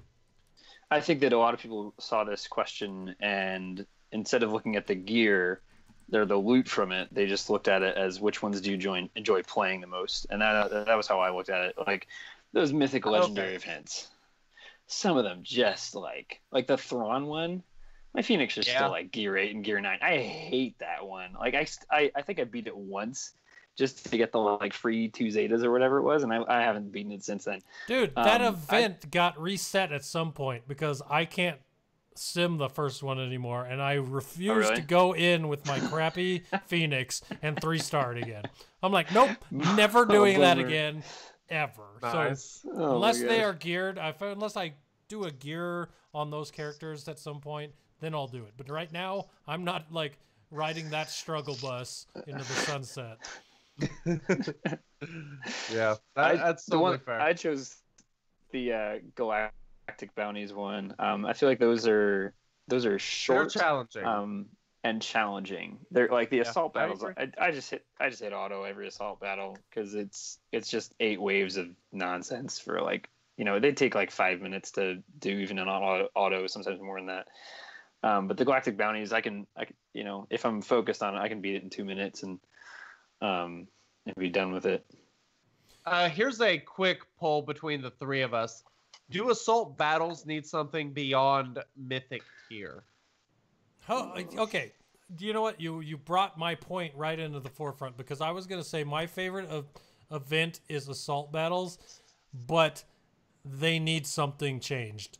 They are like Tess said, they're pretty easy right now. And the other part to it is I don't do them anymore because I'm tired of deleting mods to accept the 700 blue mods that I get from beating it. So I don't do them anymore because I don't want to delete mods for more blue mods.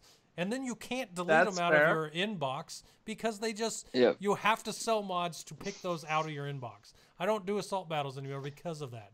Now, if they upped it to better mods, like purples and yellows were guaranteed, then I'd probably do it more often. But they're always blues, and there's always 7 of them for beating every tier. And so that's a good point. I don't want to delete my mods anymore, so I just don't do them. You know what I mean? What about this? They're fun, but if they had better rewards and were a little bit harder, I think assault battles would be the best event there is. What if they added the material to take one mod from blue to purple and then to gold? What if they added the slicing material for that to each mythic assault battle? I think they need to change the interface for selling mods first. Like if they're gonna, I think that's the bigger problem. Like we can get mod salvage to but take them we're up. Probably not gonna. I mean, I'll be honest. I don't Right. think we're going to see that. Just there's no ROI for them on that. I Yeah. would be really surprised to see something like that. I think it would be Yeah, that's more true. likely that we would see an expansion onto the number of mods we can have or something like that. I don't. I Mhm. mean, the cell system's okay. I don't see them change. It's not like broken. It's just not great. I don't see them changing that. Here's an idea. No mod cap. Or at least a higher one than 750 mods. I agree. Make it 2,000. Make it. You got okay. Who's got their calculator out? Or maybe you can do this in your head because I can't. Let's say there's 165 characters. I think there's more than that now, but I'm just saying let's pretend there's 165 and they all needed 6 mods. What is the math there? 990. It's a lot. Yeah. So if you're a new person garnering mods, you can't even keep up enough for the characters. Now, Yeah. they just need Yeah. to have a higher mod cap. That's all I'm saying. Eventually, I'll hit I that again totally and agree. complain about that. But right now, the number that it is with the amount we get in the game is too low. That's all I'm saying. Let me be able to play my assault battles and not worry about the game after the assault battle of accepting my rewards. Like, I my shouldn't gosh. have to work Yeah. to get my rewards. Yeah. McTweet82 in the live chat said, "No gear cap for my 5K challenge gear." Oh man, that's so true. We don't have a gear Excellent cap for point. that. That's funny. I think what would make it better for me is what I started doing recently. I actually had a credit surplus recently, so I started going through all those level 1 crappy blue mods and took a bunch to level 6. I don't think I got through all of them, just to see what secondaries would proc, and then deleted any that didn't have either speed at all or didn't have both kinds of offense on them. And that made it a little bit easier to get rid of a whole bunch for me. You know what? Yeah. To be totally honest, I did the same thing. I took every blue mod I had with speed on it and leveled it. And I think out of 80 mods, I think 8 of them had over 10 speed. I had a lot between 7 and 9 speed, and then I had some that were 10 to 14 speed, and then a lot of them didn't proc at all. And the other ones that didn't proc, I'm like, do I want to keep you or do I want to do assault battles? I don't know. Let's see. So there's that. I mean, with that, all blue mods, take them all to level 6. If they have good secondary stats, level them further. If not, sell the damn things. And Yeah, be done level them with it. further because That's it's the great simplest to be way able because- to.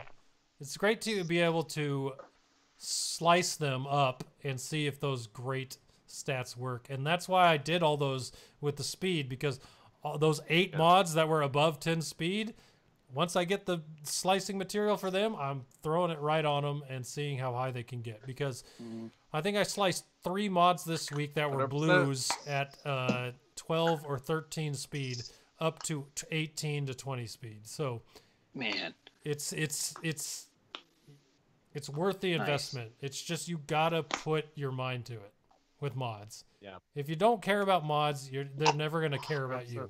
So always, I don't know. You gotta look at what you're doing and make sure that what you're doing is the right thing and not waste those materials. So, all right. So the next question was. You don't care about mods. Mods don't care about you. That's right. That's my newest quote. So put that in Discord all week. What's your favorite place for CG to draw content from? All the answers were Skywalker Saga, so episodes 1 through 8 so far, the Clone Wars cartoon, the Rebels cartoon, Resistance cartoon, which we have seen 0 of so far, Old Republic, and Extended Universe or Old Canon. Runaway here was what most people have caught up with. Most people know Star Wars as. Easily would have been my guess as to what would be the answer, but 60% of people said that they think their favorite place CG draws their content from is the trilogy. It's not even a trilogy. It's a saga, because they're up to 8 episodes now, working on the 9th one. But that is the one people like the most. the surprising second one. 20% of people, their favorite place that they wish CG would draw content from, the extended universe or old canon. You guys read the books? I have not actually. Depends on which books you're talking about. I mean, I've The read non-canon extended universe old books. I don't think so. So, for example, if you remember Elephant in the Room, he loved all the old canon. He loved the extended universe books. Cornhorn was one of his favorite characters. Just a dude that was Coruscant. I don't know if he was Coruscant police, but he was a police officer turned into a Jedi. He hunted down people. Just a really cool, very in-depth character. That's one he always wanted in this game. Extended universe, old canon, probably will never come. But there's so many old extended universe, old canon characters that have really cool stories that would be really cool to bring to this game. And I think that is why 20% of people picked that. I don't know. Did you guys see that happening, or that answer being the second highest one?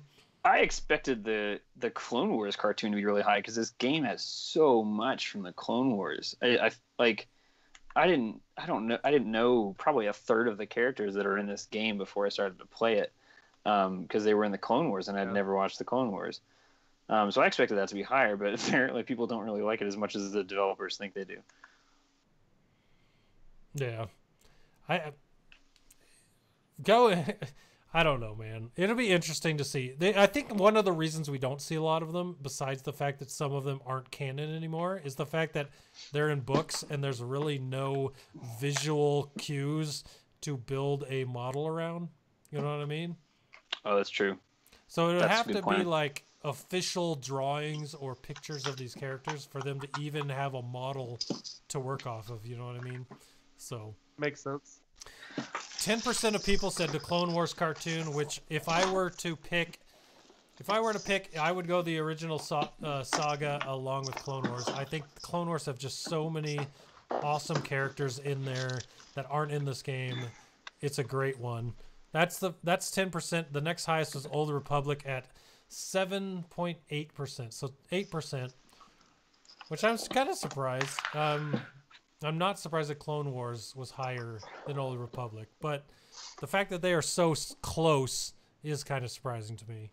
I guess a lot of people just did not watch all the extra stuff beyond the movies. So for those of us that do, they put Clone Wars cartoon and the Old Republic very similar. And then you get to the bottom here. The Rebels cartoon, 1% of people wanted more Rebels cartoon characters. And higher than that 1% is 2% wants characters from the new Resistance cartoon. So let me ask you guys, have you watched the new Resistance cartoon yet? No. I haven't watched any of the cartoons at all. I'm about to start the Resistance. Oh, man. There it is. I'm about to start watching it this week. I'm really excited. I've been watching... Good grief.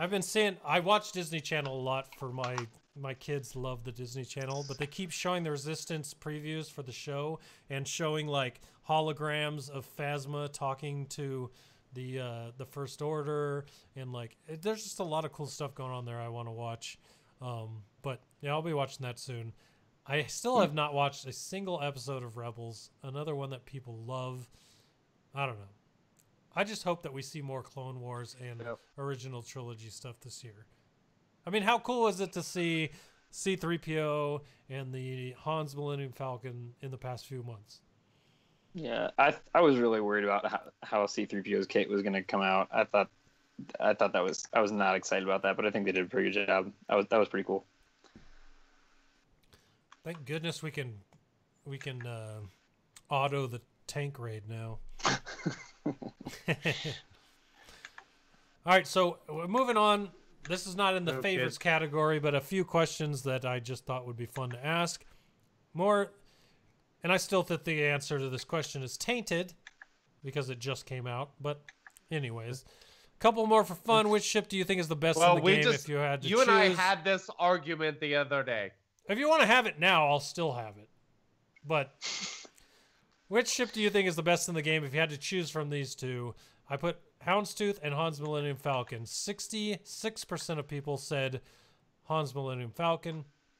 34% said Houndstooth. Tesh, what do you think? I said Houndstooth. Thank you. A smart man here.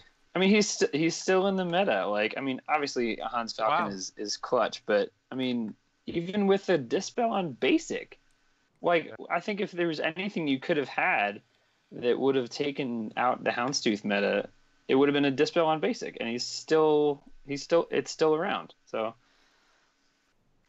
my argument with Wink was I think it was in our guild chat, so you you didn't see it.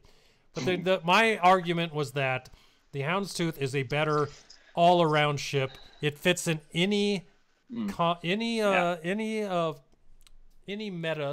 That's where you're going to put it. But with the Han's Millennium Falcon, you don't have to. But the way to make it great is you have to have rebels. So you're not going to use it with like and we've judged Tarkin characters and Vader and TFP.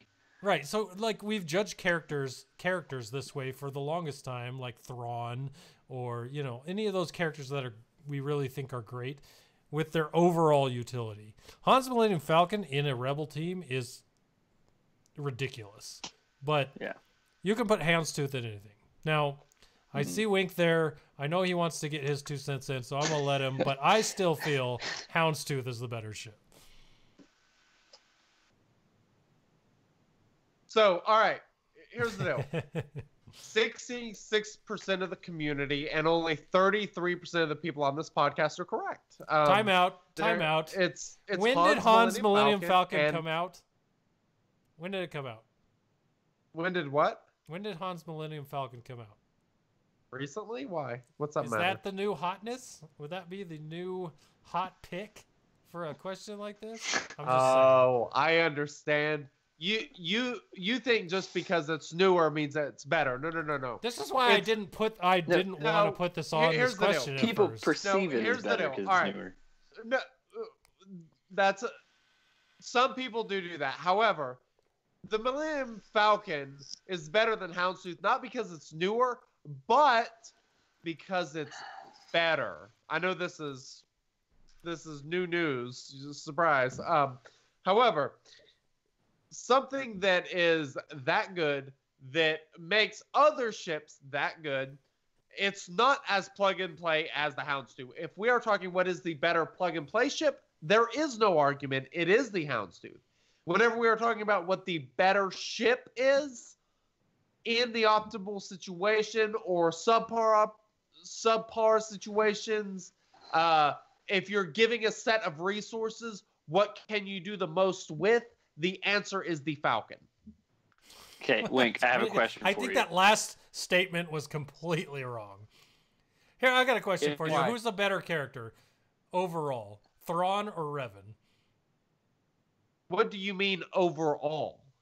Overall, meaning, dude, stop playing semantics. No. Are you gonna throw Revan in any team? Because to me, okay. Better question. Stop. Let me ask you a better question. Let me ask you a better question. He's not plug and play. He is not plug and play. However, if you are giving a set of resources to build a team, you can build a better team based around Revan than you can around Thrawn. Yeah. But if I had to choose one of the two for the rest of... So this is what you go through every week, Dan. I didn't realize what it was like. I'll fight him to the death. So here's my argument for Houndstooth, since we're arguing. I think if you were gonna pick one of these two ships to have for the rest of the existence of SWGA, until the game dies. Okay. For the 5 years, 10 years, whatever, 1 year, however long. If you're gonna choose one of these two to have, and then you would never get the other one. Personally, I would choose Houndstooth. Okay, I will say this. You bring up a fair point, because the answer to that question is obviously the Millennium Falcon.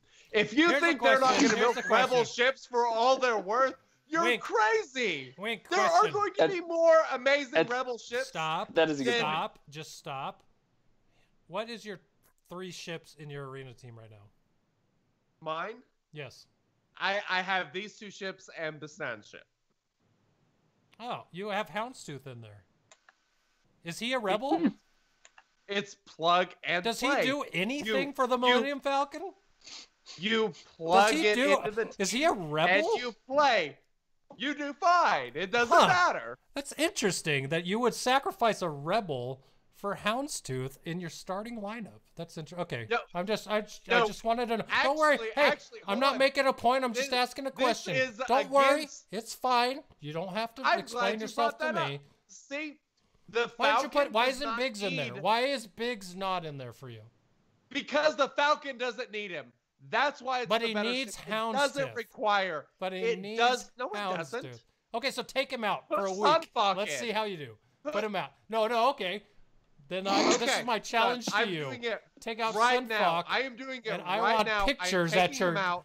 I am want putting pictures in Sunfuck over of your Houndstooth. before you battle for number 1 or whatever you get. I want to see Sunfuck in your lineup, Okay. and I want to see how far you drop with Sunfuck compared to Houndstooth. I'm putting him in right now. All right, sweet. I can't wait for this experiment. Can we Me move on too. to the next question? I know Tesh has been Please. waiting for this one. All right. All right. anyways. Next question. 2 of our own. Yes, Wink. Or not Wink. Of course, I'll claim you. Tesh, I am claiming you as one of our own for the podcast here. So 2 of our own are going Alright. head to head in the finals of the Grand Arena. Who do you have winning this matchup?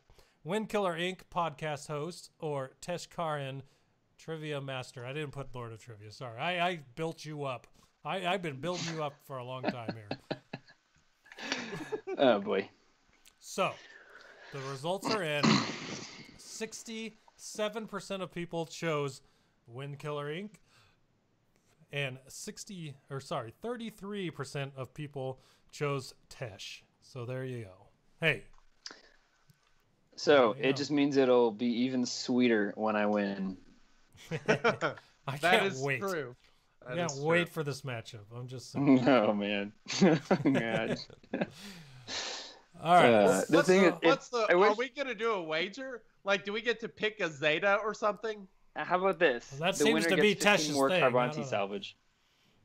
I don't think you're giving that out. So you don't want to make another wager? I got you. It's okay. I understand. I will make you a deal. I will make you a deal. I will Okay. give you 2-to-1 odds on a Zeta choice. If you beat me, you get to pick 2 Zetas that I have to do. If I beat you, I get to pick 1 for you. Deal. All right. Did you just? Wow, I love this. I love it. I'm sitting on some Zetas. Study your tape, Tesh. Study your tape. All right. Well, See, I I'm mean, at a we'll- disadvantage. I mean, he knows what I'm going to set on defense. Watch, Yeah, Tesh I mean- is gonna set like crap on defense and just go hard, go ham on your defense. We will see.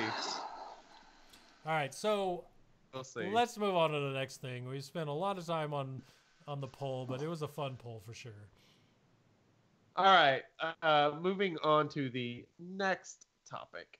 Hey boys, do you have any tips for us less experienced players? So I got a very big tip here. I'm sure you do. Very big tip.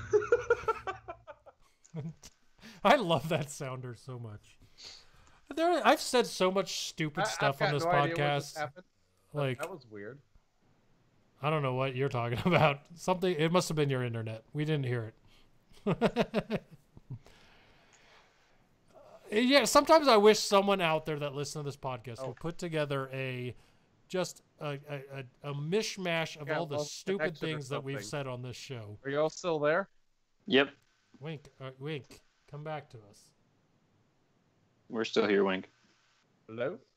Hello. Hello. Hi.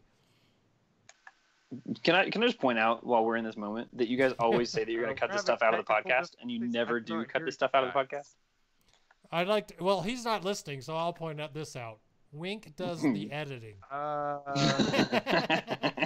And he can't hear us. Yeah, I have we're all no idea what laughing. just He doesn't happened. know what we're saying. We're just having fun over here. There's Wink over there. Just And he's trying to- probably never going to listen to the podcast, so he'll never know what no, we no, said. he's just gonna look at the waveforms and editor and Yep. line them up and just keep them going. Everyone's gonna hear this and laugh.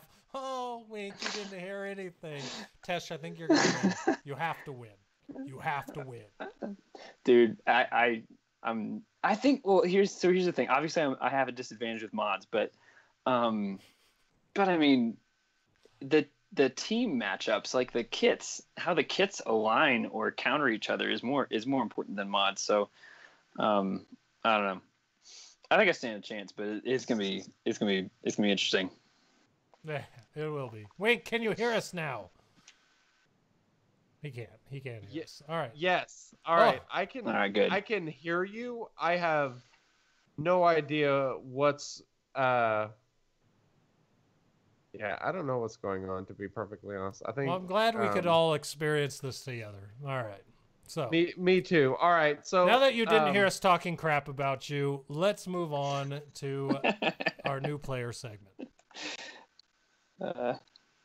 He's sitting there thinking, did they really or did they not? now I'm trying to restart the recording. I got no idea. Oh, hold on. I'm holding. Oh man. Yeah, Here comes my Zeta Rose. I have no idea. As you know, technology hates us. I got no idea what happened. This is gonna be a lot of editing fun. All right, so the new player segment. Very exciting stuff here.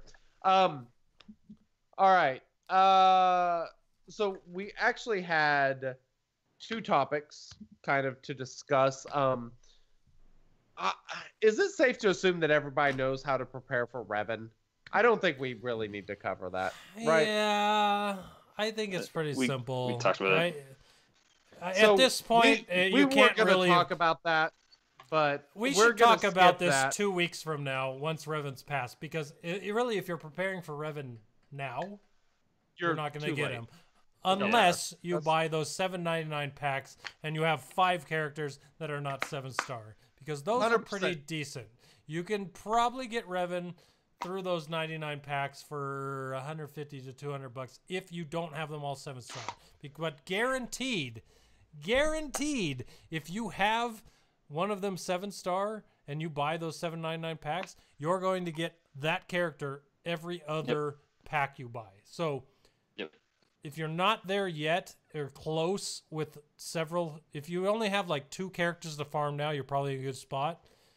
And the second one's a hard node that's almost there, then you're good. If you're not good there, you're gonna spend. If you're not near there, you're going to wait for the next one.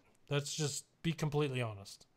Exactly. All right. So the topic that we're actually going to discuss is going to be, what have we learned about 3v3 up to this point? So we are 2/3 of the way through our second 3v3, and teams that I thought I would enjoy at the beginning of 3v3 before we had done anything at all, that has changed dramatically. So let's do it this way. All right. I'll start. That way you guys can think while I talk. Okay. But let's talk about some 3v3 defense teams that you've had a rough time with. How about that? Or that you've seen your opponent have a rough time with on your roster. I'll start. Asajj, Zombie, Night Sister Acolyte. Yeah. Super annoying.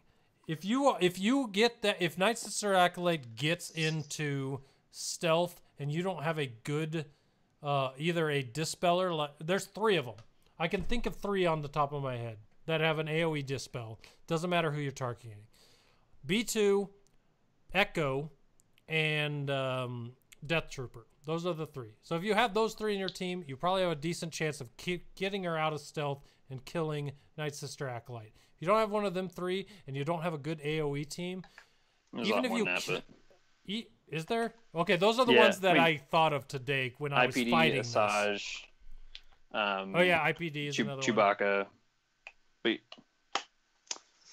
Where were you when I needed you this morning? I'm telling you, word of Swugga.gg, if trivia. you look at AoE Word of trivia. Dispel, not anywhere to be found on there. But Oh those are yeah, the three that there's I'm a couple thinking that don't of. work. So, but if even if you kill Ventress, going in to fight a zombie acolyte team is ridiculous. It is. So It really is. Ventress acolyte zombie is one of my favorite defense teams. Going along with that, for me, as I've set my defense, surprisingly, one that gets a lot of traction for me, and not so much for a lot of other people, as I've come to realize. But mine are Gear 12 and Zeta, so it's a little different. But my Ewoks. So Chirpa, Wicket, Paplu. Put those three together are a hassle. Every single time I put them on defense, they've gotten at least 2 defenses. Every time. And we have had how many Grand Arenas so far? I don't know. But if you can just last one team and the second one beats them, you've already made them sacrifice big points. So I think those 3 are really good. And it's kind of terrible to say at this point because I already talked about Night Sisters. But another good one that works for me is if you take out Acolyte and put in Daka with a Ventress zombie Daka team, same thing for me. Lots and lots of defenses. Yeah. So, how about you guys? What you guys got?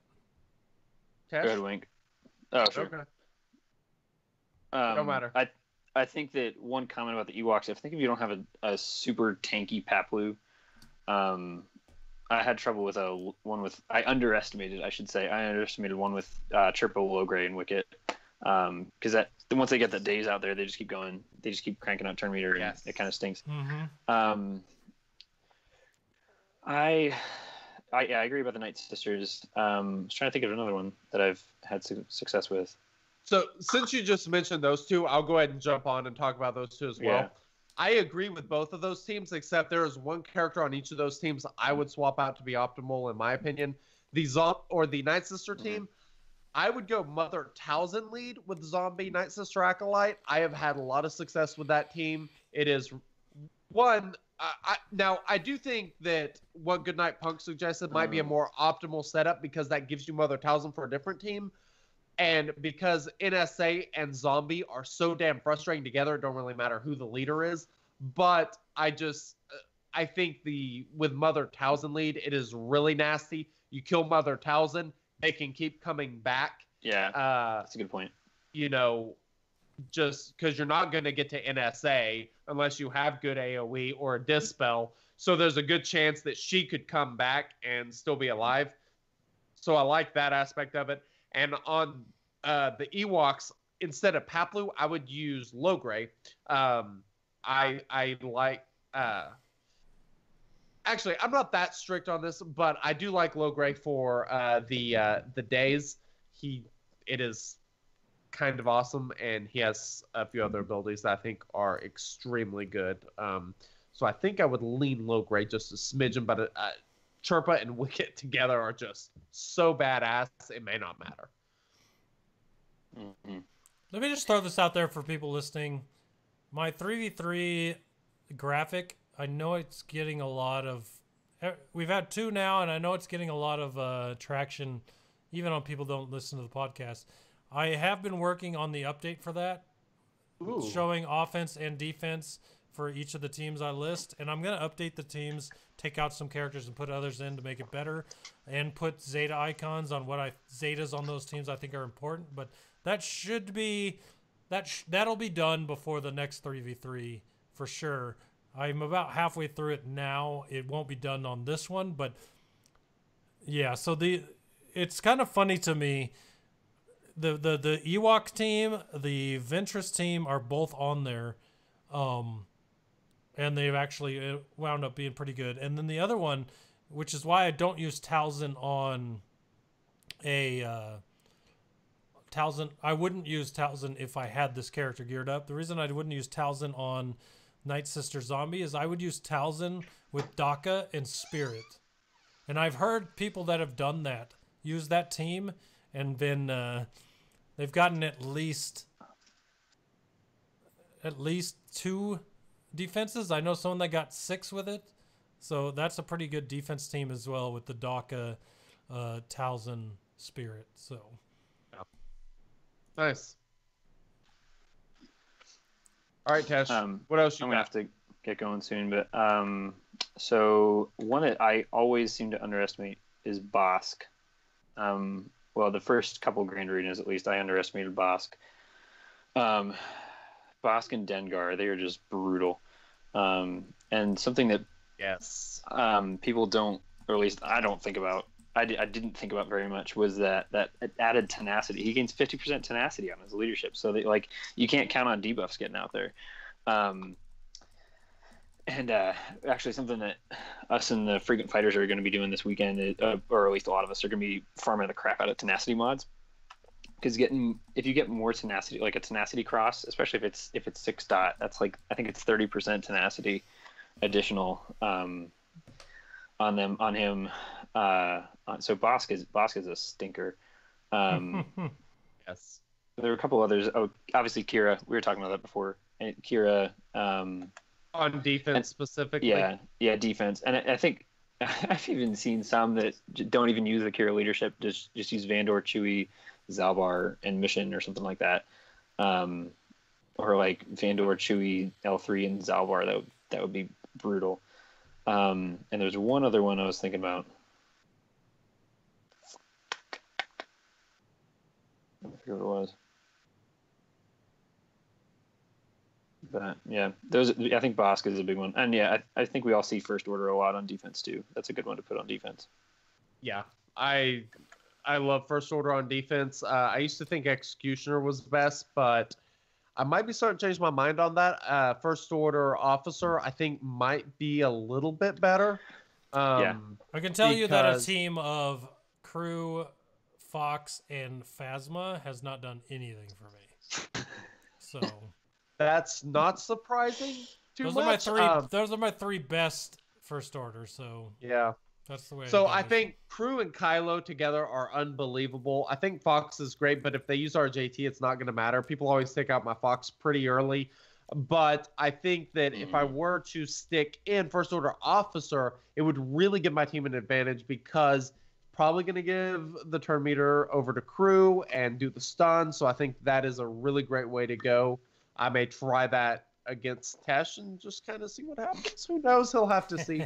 A couple teams that I absolutely love, though. One of my favorite offensive teams is Rex Wampa Stormtrooper Han, just because Stormtrooper Han can taunt, feed turn meter to Wampa. If he gets crit, there's even more turn meter to Wampa. If you have a Rebel team, that is the ultimate nuclear bomb on it. It is just absolutely unbelievable. And then I was super surprised from the first 3v3. General Kenobi, Barris with 5s. My God, that is frustrating, because 5s gets the stuff from General Kenobi's leader ability. It's unbelievably annoying. Hermit Yoda also works really well as a 3rd over 5s in that team. I think those are probably your 2 best options if you're going to use the GK Barris comp in a 3v3. Have you ever tried Jolie instead of 5s? I haven't, but I bet that would be annoying as all hell. Yes. Yeah. Because he's actually been using as hell, and killing him is super obnoxious. And then if you kill someone else, he brings them back. Kenobi twice. Yeah. Yeah. Right. I've actually been using Jolie on offense with like my second or third tier Jedi team. I guess 3rd tier Jedi team with like Anakin and Mace, who are both at gear 12.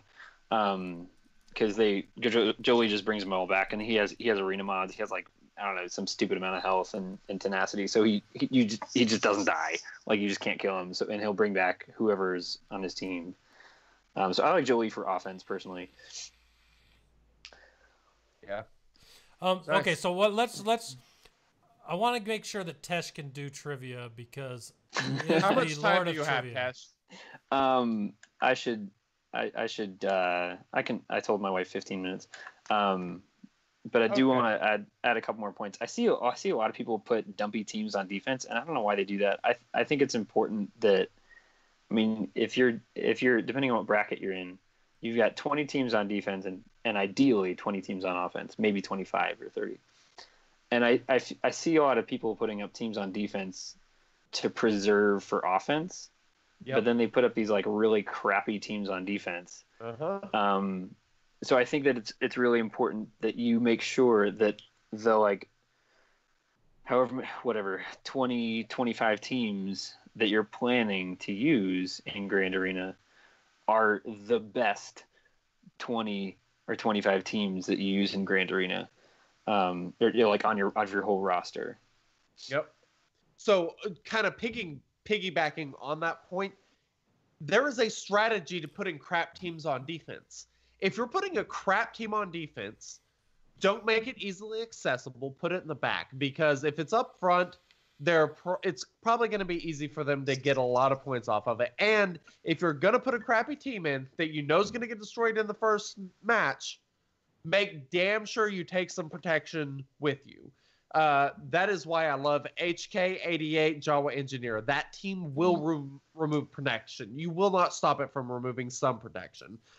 Teams that do AoE in general is generally a fantastic option, especially if the characters are weaker, actually. The easier they are to kill, and if they do AoE, that's actually kind of better on defense, because they will win, they will do AoE damage, which gives them less time to recover health and protection if it's a team like, say, a boss lead or something that has the ability to recover health and protection, but it takes a little bit of time. The quicker they can get rid of you while you do damage, the better off you'll be points-wise. It's true. All right, so last point I want to make, and then I'll move us into trivia. There's a team that I love, and it's undersized. Yes, it's undersized for 3v3. Interesting. Not 5v5, Has Wampa. 3v3, and it does not have Wampa. It is Wow. It is a Princess Leia lead with Nest. If your Leia is fast and you can get her stealthed and you have a good amount of offense on her, that team will take out a lot, because they're going to just attack Nest over and over. She's not going to die. Leia will stay stealth forever, and she can just machine gun people down. I love using that two-person team when I can. If I don't use it as a two-person team, I throw Akbar as the lead with Leia and Nest, and it works out really well. So that is a team that I really love in 3v3. It's a good one. I really like it. I'm going to keep delaying this. Right. Another one that I used this last one was on offense was Boba, Scarecrow, Pathfinder, and Hoda.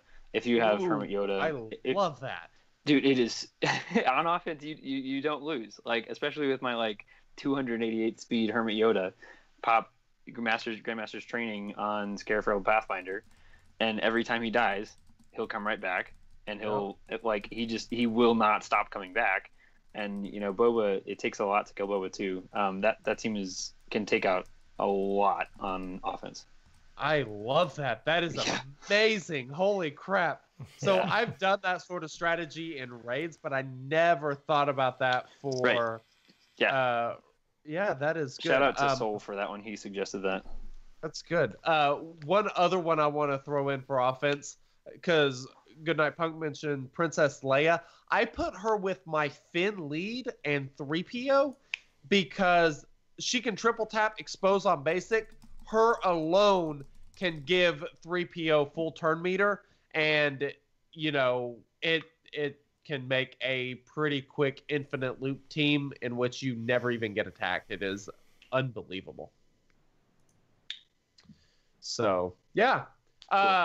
Any last points, or is it time for everyone's favorite segment? This is going to be an extra favorite segment because I'm really excited to do trivia against Tesh here.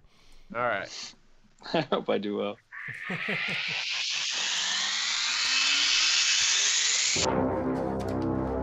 It's time for the sexy bearded duo to battle in their swoga knowledge in the most exciting trivia event in the Outer Rim. It's time for the Shattered Order Trivia. All right, May question the one. force be with you. All right. Tesh, Well, do you hold not on. have a First beard because you can't clarification. grow one?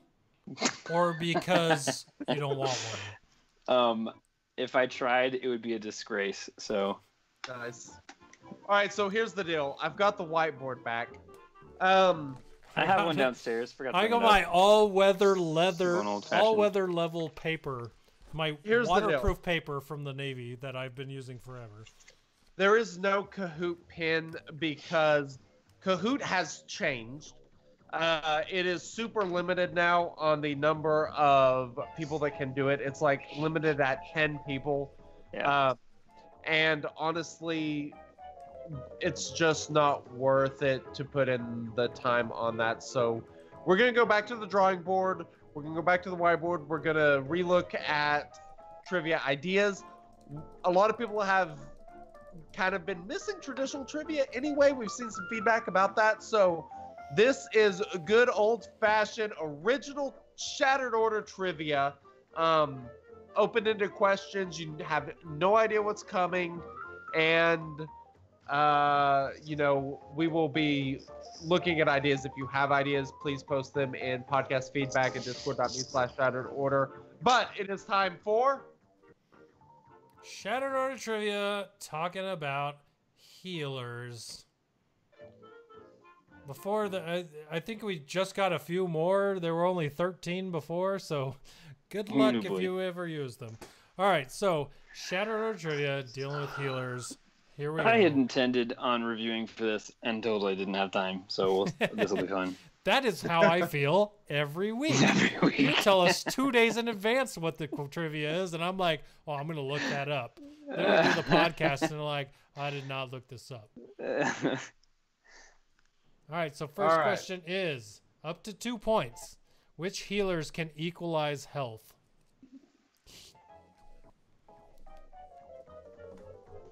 And this, they have to have the healer tag, right? I believe so. Oh, yeah.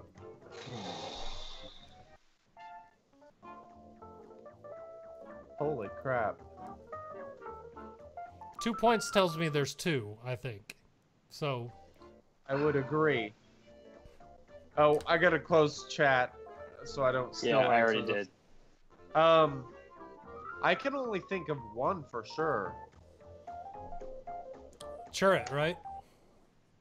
Yes, Okay. Shirt is making the sure. one.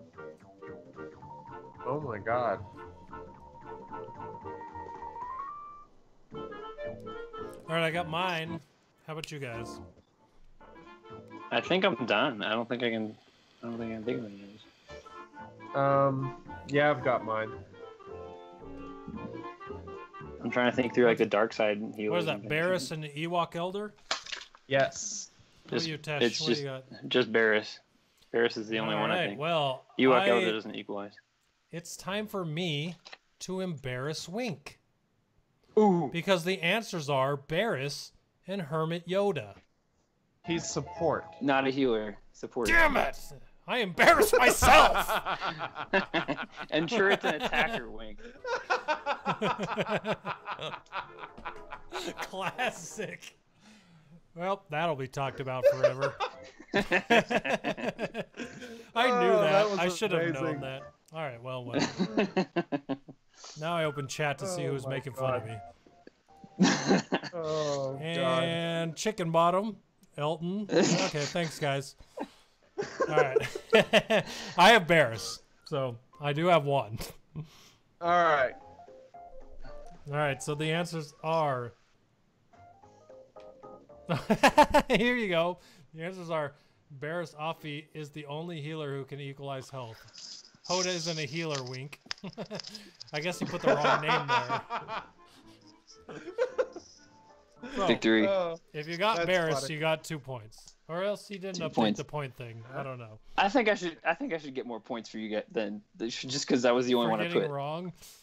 Listen, you're the But- trivia Ooh. guy, and you never That's- have Tell you what. penalized us before. I'll Right. give you a half point. I'll give you a half. No. I don't want your pity points. It's only half a pity point. It's okay. I'll beat you on the next question too. It's okay. All right. All right. Question 2. My cheeks hurt from blushing so hard. All right, here we go. Order the healers listed below from most healing to least in a single move. Talia, Ewok Elder, and Tuscan Shaman. Oh, I don't like this question. Tuscan Shaman, Ewok Elder, and Talia. All right, I have my guess ready. From most to least. Yes. All right, I got Okay. mine. I have mine. What you guys got? All right, The same as Wink, I think. Talia, Tuscan Shaman, then Ewok Elder. I have Ewok Elder second. Shaman Okay. All last. right. I have the same answer as Wink. Okay. I don't like the way this question's worded though. What am I doing here? All right. Okay, well, go ahead and read the answer. The answer is Daka. What? Daka? We'll Doc assume is that's on there. Talia. Yeah, Talia, Ewok Elder, Shaman. Dang. I told you guys. All right. Yeah, so I think that one because both of those Ewok Elder and Tuscan Shaman both are percentage based, and I Are they? think that Ewok Elder is like 10% per debuff or something like that, and Shaman is like 5% per debuff. I'll have to check. Interesting. All right, so you got that one. So you're Yeah. up Is that 1 3 point? to 2 to 2. Yes. All right. Question number 3. All right, question 3. Here we go. Which healer has the most health? Oh jeez. Oh god. Oh.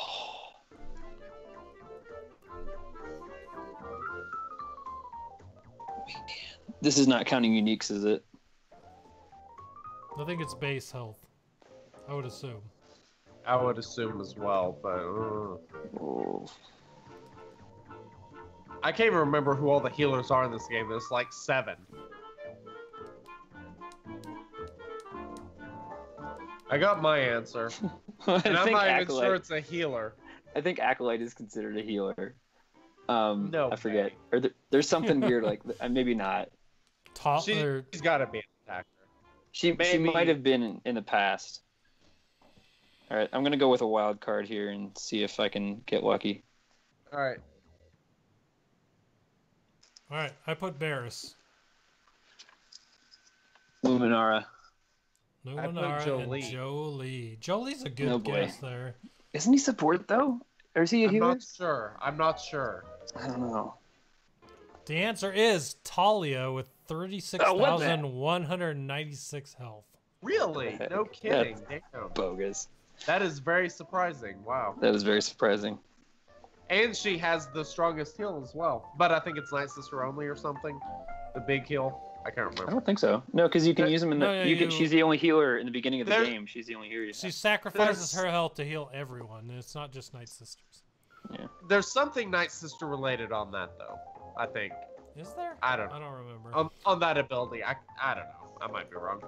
All right. Question 4. Which healer has the least health? Of the healers that you can remember. Watch it be Acolyte.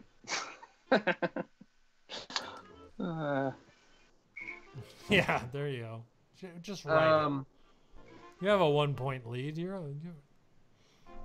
I think I know the answer to this one. Really? I do. What do you got, Wink? Hold on a You second. walk Hold on. Oh, No, sorry, Tesh. That's okay.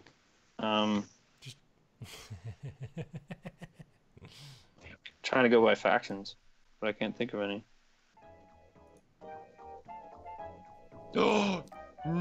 can I change my answer? You already gave your answer. Okay. I think you can. I don't know. I haven't finalized my answer. That's fine. I'll leave it. If it's wrong, you can change it. If it's right, then you go with the original. All right, whatever. You can gain I'm just gonna go 0 with- points for changing your answer. How's that? Okay. You can gain Okay. pride points. I'm good. Did you change All your right. answer, Wink?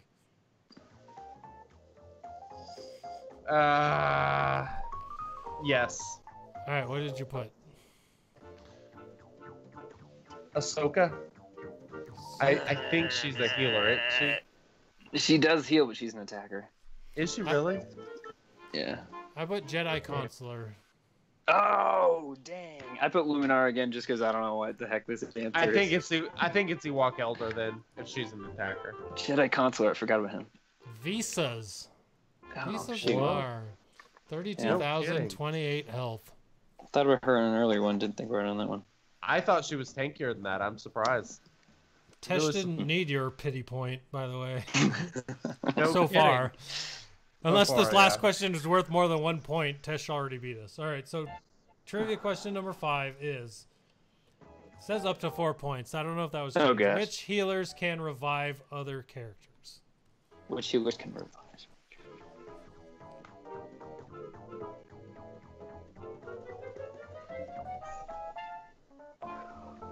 Oh boy. Up to 4 points. It's up to 4 points.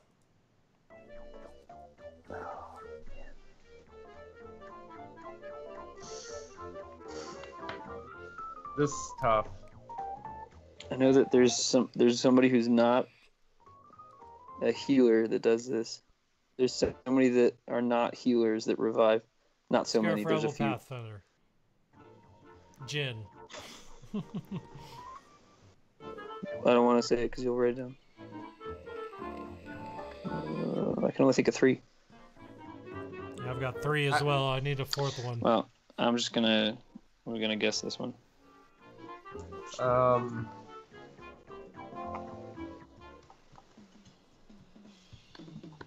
Who's the 4th one, man?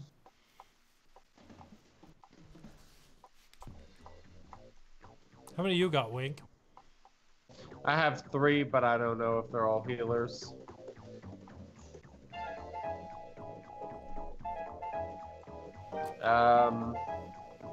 Alright, I'm gonna give a few more minutes, not minutes, seconds to pick a 4th. I think I'm final. Finalized here.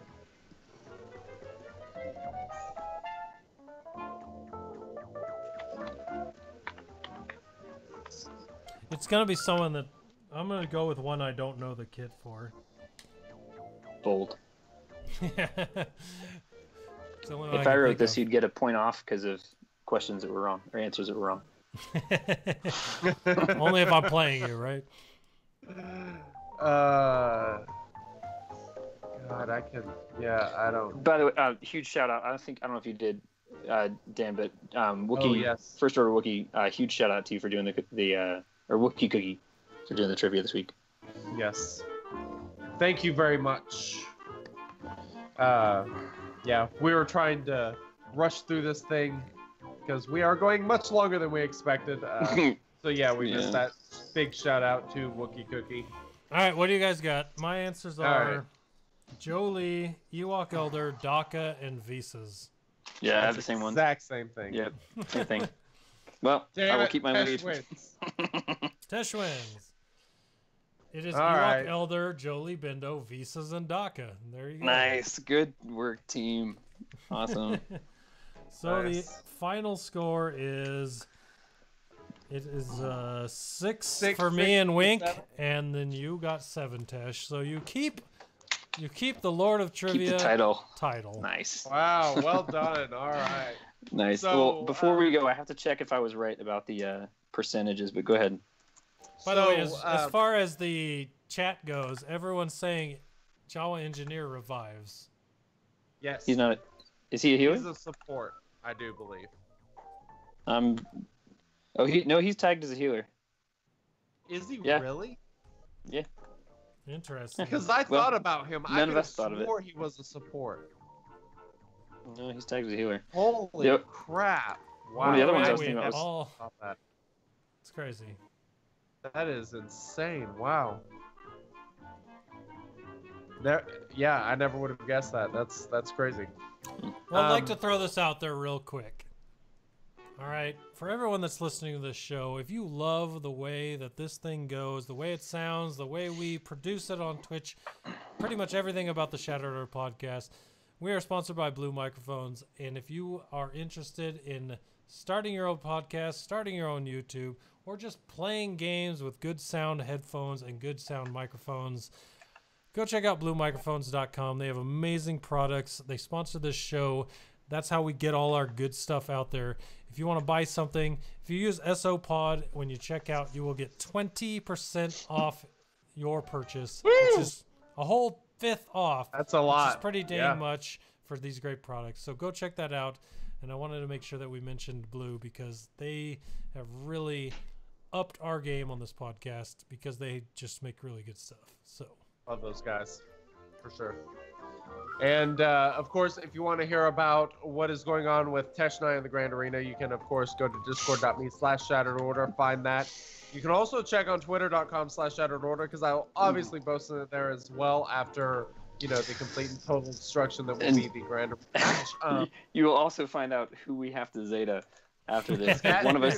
One of us is going to get a Zeta rose after this. Ooh, I didn't even think about that. Thank you for putting that in my head. All right, well, I think that pretty much covers everything. If you don't already, go sub on YouTube and join our Discord and all that good stuff. And Tesh, thank you for coming on. We've been wanting to get you on for a while. Yeah, it was a blast. Thanks for joining us. We really appreciate you doing trivia every week. I'm sure everyone else does too. People love the trivia, so thank you so much. And we will be catching you later. Yes, thank you everyone for listening, and Tesh, thanks for coming on, and we will catch you all next week.